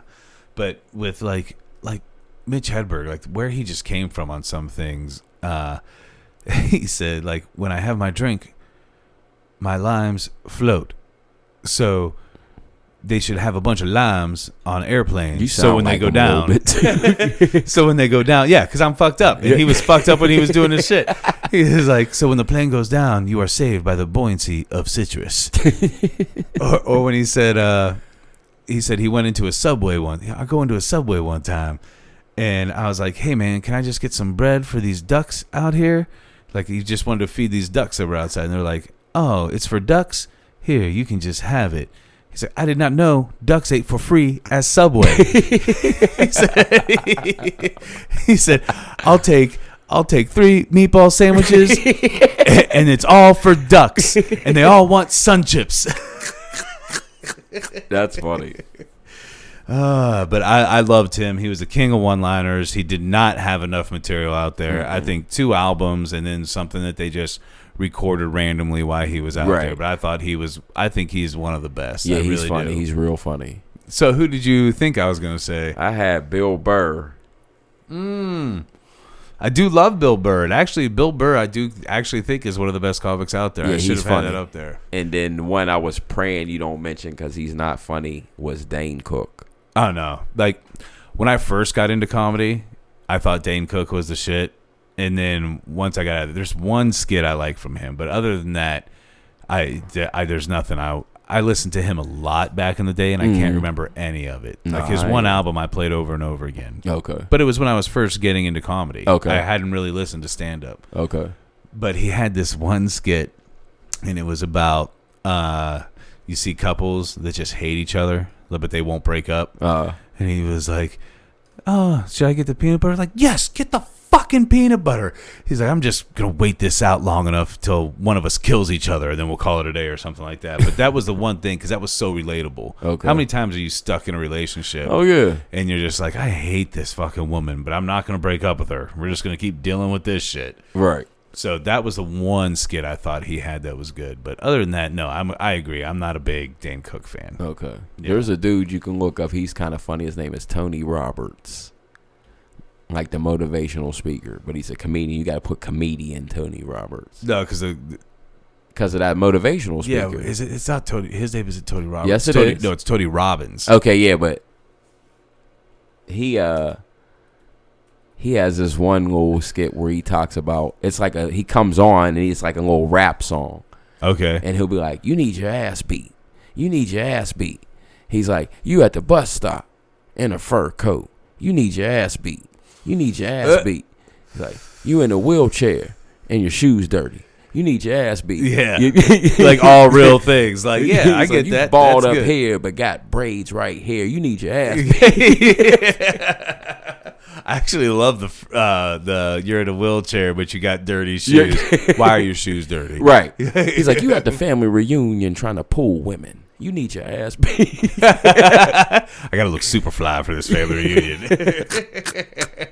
That's hilarious. That's good shit. Oh, he's like, you man. 30 years old and you a grandmother. You need your ass beat. 30 years old and you a grandmother. Oh, that's fucking intense. He's talking about the weed today. He's like, man, my nephew, he's like, we used to back in the day when you can get 2 joints out of a dime bag and be nice. He's like, my nephew smoked some of this like loud and shit with me. He's like, man, that shit had me laying in a coma damn near. He was like, all right, where you want to go now? He was like, to the fucking hospital. Lose my fucking mind. But you know what? When you say that, I remember when it like those old sayings. Like I remember when a dime bag was a dime bag. Tell me that's not a little bit real though. Like you remember for $10, you used to be able to roll maybe 2 pinner blunts out of that. Some shit ass weed, dude. Shit ass weed. My 2 favorite terms for shit ass weed: Backyard Boogie and Bobby Brown. Bobby Brown or some brick, some brick house. But that's why it's changed, is because the stuff is too good now. You just can't. You're not going to get those prices. But I remember saying that when I first came home from the military and I started smoking. I was like, man, you guys are paying this much for this? That seemed crazy to me. But then, you know, just like a good podcast, the content is better. Right, exactly. Exactly. Yeah. So. Oh, man. Well, I know you're a TV fan and whatnot. You've been watching any new shows lately? Yeah, I'm disappointed that Power's over with. I gotta get back into it. I gotta finish it. I got a little turned off. I forget what season it was, but they were really diving into Ghost's wife and that girl that owned like the shop. Oh yeah, but you gotta like keep, because it all ties in like.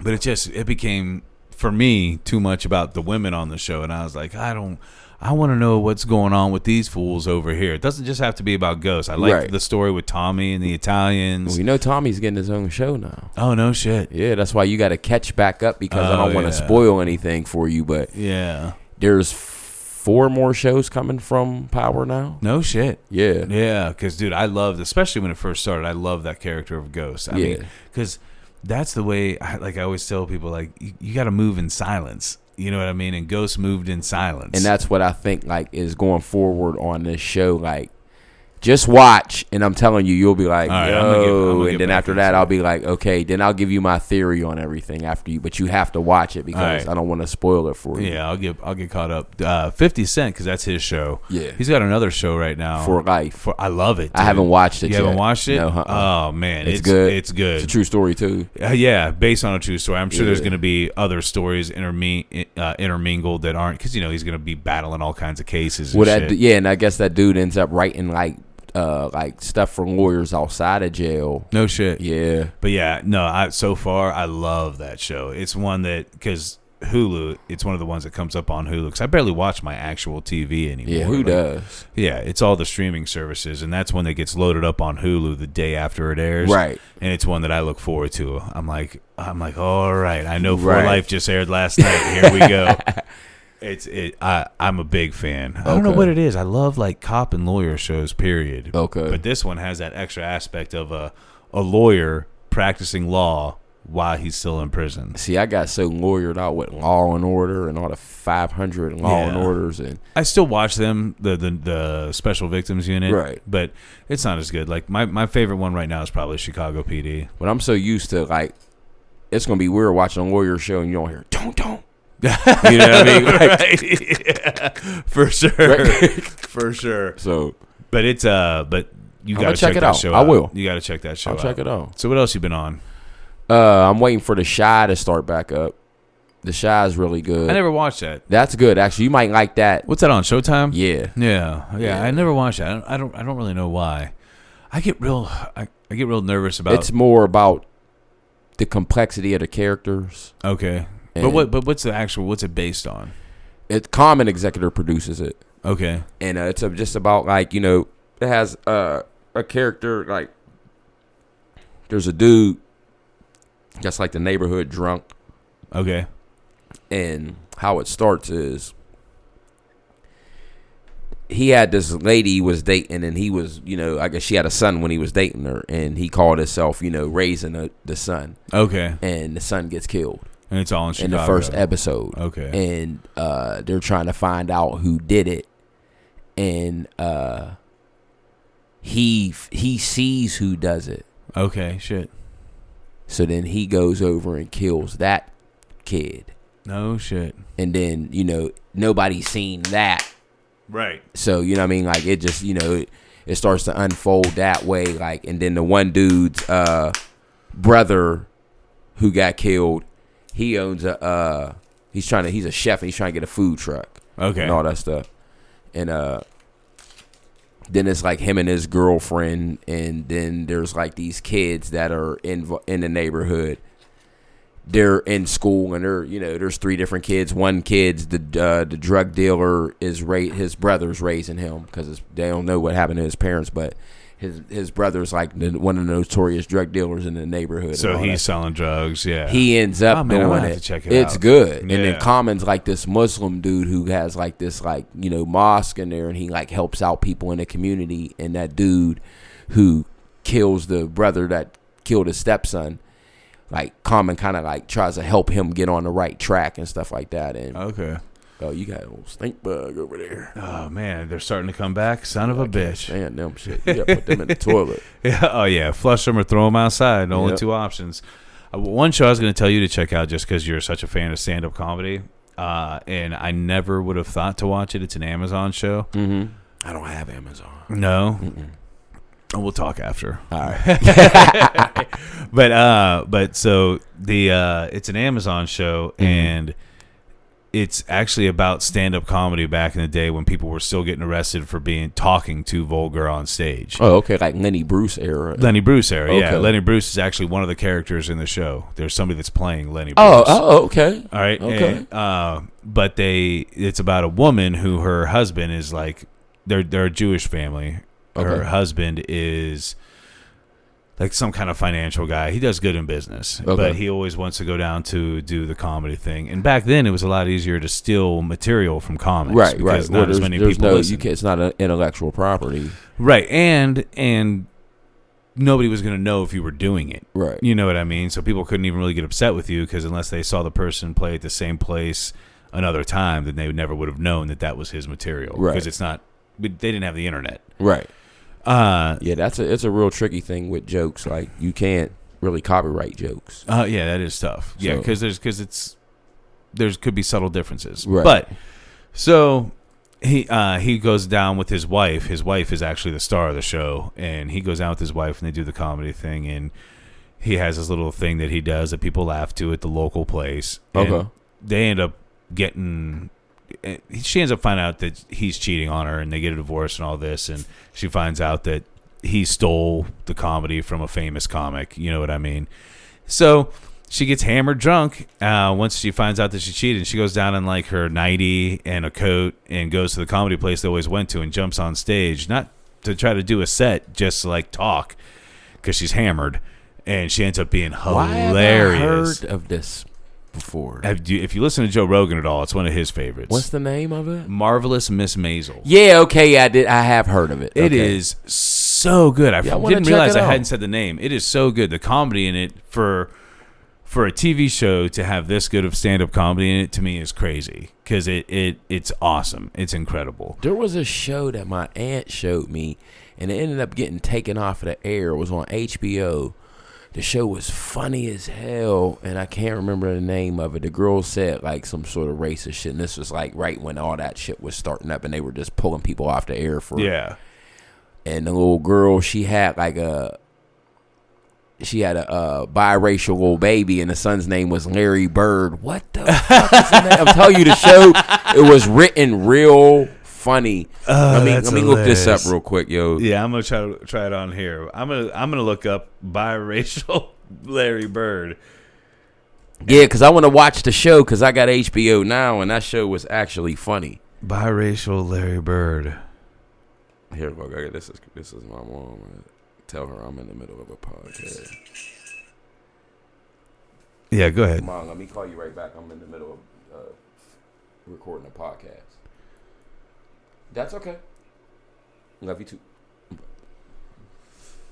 Yep, I love my mom. Yeah, me too. I tell her all the time. My mom actually, so my dad passed away 3 years ago. Sorry to hear that. Thank you, brother. But she'd been single for a while, and her and my dad were just kind of in their own world. Okay. So I started taking her, the bar I was at before I met you here. Okay. I started taking her over there with me, and it's Valley Wine Cellar, great place. Everybody should go. And the owner's awesome, Mary Decker. Her husband is also awesome, John Decker. But she started going over there with me. Now she's made friends over there. So for the first time ever, my mom had to call me at 1 o'clock in the morning to come pick her up, because she had drank too much. She's like, "Hey, are you up? I need a ride." That's cool, dude. Hey, but she clowned me though, because I said when I got there, she was pretty drunk. She was like, "When have you ever had to come get me?" And I was like, "Never, Mom. You never really drank." And I was like, "But when did you ever have to come get me?" Because she's never had to come pick me up when I've drank too much. She went, "From jail." And I was like, "All right, well, that's not the same thing." Yeah, you can't put them. Your parents, they'll put you right on the spot, yo. Yeah, but that's not the same. Like, I had to come pick you up because you got too drunk. I got in trouble. I wasn't even fucked up. I got in trouble. You had to come get me from jail. Not the same thing. Even like when my grandmother passed away, my mom was like, "Yeah, we were talking. Like when people pass, you always start bringing up funny stories and stuff." Yeah. She's like, "Yeah, she was so mad at you when you were in high school and she found that porno." I'm like, "Ma, there's people here." Right? Like, why are you bringing this up right now? Right. Oh, shit. All right, well, I think one more thing I want to hit on you with before we call it a day here is I want to talk to you about the new albums and upcoming albums that you are excited for. Okay. So we'll start. If it has to be towards the end of 2019, cool. Okay. And partially this is for me, but 2020 and leading forward. But partially this is for me because you're the one who lets me know when new shit is coming out. Otherwise, I don't know how I'd even know new shit is coming out. Okay. Luckily, I follow you on fucking Facebook. So, as should everybody else. Brendon Green on Facebook. He's from Pittsburgh. No doubt. So, give me some of the ones that have recently come out that you think people should listen to and then stuff upcoming. Okay. Well, of course, the Allegory by Royce, which just dropped last week. You say that's your number one? As of the albums that are out right now, yeah, but you know, it's a young year, so right. And Allegory I already have, so I don't need to write that one down. Okay, I want to throw in because it was in 2019, but that new Ghostface Killers. Is that's unreal. dope. That's dope. Everybody should get on that. That's dope. So, all right. So what else you got? I mean, the Jadakiss Friday. I'm looking forward to that. What's the name of that one? Do you remember? Ignatius. They're coming out with crazy names now. Well, that's after like his homeboy that passed away. Oh, okay. So, who else has got some? Oh, the if it comes out, because it's been, you know, it's like one of them albums like Detox, that Jay Electronica Jay-Z album that's supposed to come out March 18th, I think. Yeah, but I mean, where are people going to get? Because most people are going to be on iTunes. Like, that's one thing we should talk about. Like, where are you going to get Jay's shit at? Is it only on Tidal? No, what he was doing was releasing it on Tidal. The name of that show was called Smilf. Oh, okay. With the kid named Larry Bird. Actually, I fucking heard about that. I am going to write that down, too. Look, dude, I got a whole list of stuff I got to check out from you being on the podcast. No, I text my aunt. Shout out to my Aunt Shar. She's the one that turned me on to that show. Yeah. Also follow her. She's the cosmic goddess herself. She is a piano extraordinaire. No shit. Yeah, she's just, yeah. What's that, her Instagram handle? Yeah, that's her Instagram. Say it again. Cosmic goddess herself. Cosmic goddess herself. Yeah, she teaches piano out there, and she's amazing. I love the piano. Amazing. When people are good at the piano, there's nothing like it. Also the violin. When people are good at that violin, man, it suck you right in. Right. All right, so Jay-Z Tidal is the only place I know to find it. What he's been doing, though, like with that 444, he put it out on Tidal for like 2 weeks, and then it dropped on iTunes. And then when that album with him and Beyonce, it dropped on Tidal, and then it was on iTunes like 3 days later. So, okay, I think he's realizing that he's losing money just making it exclusive. He's got to get it on Apple. Right. You got to be on Apple. But the only thing that pisses me off about that is he's smart enough to do that, but Kanye never did that with The Life of Pablo, and that album's so dope. Life of Pablo, I didn't listen to it because man, it's only on Tidal. Fuck. It's on. It should be on YouTube. Right. But I'm just. There's something. The song with him and Kendrick Lamar is called. I love Kendrick. It's called "No More Parties in L.A." Oh yeah. And then the song, and it's gonna make you mad because the other song is it says featuring Andre 3000. So I'm like, I went to that song first. Andre, that's one of your top. Right. Andre sings like 2 notes in there. It's just some bullshit. But the song's hard. It's called 30 Hours. Yeah. I actually saw one. I saw a song recently. I can't remember who the people were, but it was like featuring so-and-so. And literally all it was on D Smoke's new album. There's one that says featuring Snoop, but literally it's just Snoop talking at the beginning. Just talking. Okay. No music at all. Like he's not rapping. He's not doing anything. I'm like, what the fuck? Right. I hate when they do that. It's the first one I clicked on. He's just talking. No, that's not featuring him. Right. Even on Royce's album, there's a track that says featuring M, and it's just a skit. But the skit's good because M's talking about racism in hip hop. Oh, really? Yeah. Yeah. What is he saying about racism in hip hop? He's just talking about like how fucked up it had to be for black people growing up back in the day. That, you know, when there wasn't, you know, everything that was on TV and stuff and the radio was all focused to white people. Even like he was like when Elvis came out. Yeah. He was like, they was looking at, oh my God, this has never been done before. Yeah, it's been done before, but you guys never seen a white dude do it before. Right. And so now the black dudes weren't getting the play. Right. And Yeah. so he even talks about, he was like, you watch cartoons back in the day, and he was like, all the superheroes are white. He said there might have been like one or two black ones, but the majority are white and this, that, and the other. He was like, and then you start seeing, everything is like that. And he's like, for a kid that's growing up that's black, that has to be weird that you're not seeing nothing on TV or hearing anything that relates to you. Right. Yeah, that is crazy. And honestly, when it comes to comics, Marvel, I think, was for sure the only ones that really dove into it like that. They did. They really did. Yeah, they really, you got to appreciate Marvel for that. I love Stan Lee for that shit, yo. Yeah. Rest in peace. Everybody in the hood loves Stan Lee, man. Yeah, how could you not? Right. Yeah, I mean, you just got Black Panther, one of the biggest movies of all time. And it's based on a character that he started doing a long ass time ago. And there's a lot of, I'm a Marvel head, so you can dive into. There's a lot of black characters in the Marvel universe. Luke Cage. There's the Storm. Storm has a child collective, man. There's Yeah, that's cool as fuck. There was a point in time where Black Panther and Storm were messing around. Oh, no shit. Yeah, I'm telling you, it's that nerd shit in me. So. Yeah, hey, but that nerd shit is good shit. Yeah. That's the shit that keeps us young, right? Oh, yeah. Oh, yeah. All right, man, we got anything else? Nah, man, I just, like I said, glad to be here. We'll be back soon. Yeah. You know what I mean? For sure. We might have some things coming on the horizon. We'll see how it plays out. I mean, no matter what, you're always going to be on here. Definitely. But we might have some shit playing out in the future. We'll see how it goes. Give them your Instagram handle again. 900 Swift. And Swift 900. And how soon do you think we start getting some music? Well, I mean, I've been to the studio once, but I want to try to. Let's just say that there's nothing going to be released until about April. Yeah. Do you think there's any way with this little bit of capability I have here that if you needed to, you could even record here? Do you think we got the right stuff here? Maybe. I just got to see what as far as the noise reduction is in the room. Right. That's it. I am working on getting some more of the. I'm getting some much better sound panels. My boy's actually going to build them. He's going to build me the ones that cost you like $300 for 5. Oh, okay. It's actually John Decker, the guy that. He's one of the owners of Valley Wine Cellar. Okay, yeah, you mentioned him. Yeah, he does a lot of that construction shit, and he was like, "Oh, dude, we can build these for you, no problem." Okay. So if I bought them, they'd cost me like $300 for 5, but if he's building them, it'd probably cost me like $30 or $40 a piece. Okay. At the most. Okay. So I'm working on getting some better sound equipment in here, but any way I can ever help you.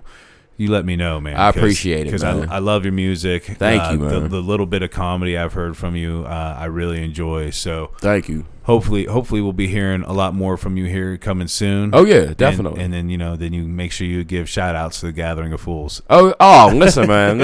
Like I said, I hope to be like if you listen to Howard Stern, I can be like like Big Black or the angry black dude that calls in or comes in every once in a while. You know what I mean? So like I said, so shout out to Gathering of Fools for having me again. You know what I mean? I think I'm the first repeat guest. So yeah, well, and it's often the first repeat that doesn't live in the immediate area for sure. Because my good friend Tommy's been on a couple times, but you are the first repeat guest that had to travel from anywhere. Oh yeah, and you're welcome on anytime, man. As often as you want to be on, brother. Appreciate it, man. You know what I mean? As long as we can sit here and debate him. Yeah. Oh, we're always going to get back into it. Although we might have discovered that I'm not as big of a fan since I didn't download Apple Music again for his album. I did it for Jadakiss. I'm sure if Jadakiss hears that, he'll appreciate that. Yeah. Who knows? Maybe we'll get Jadakiss on.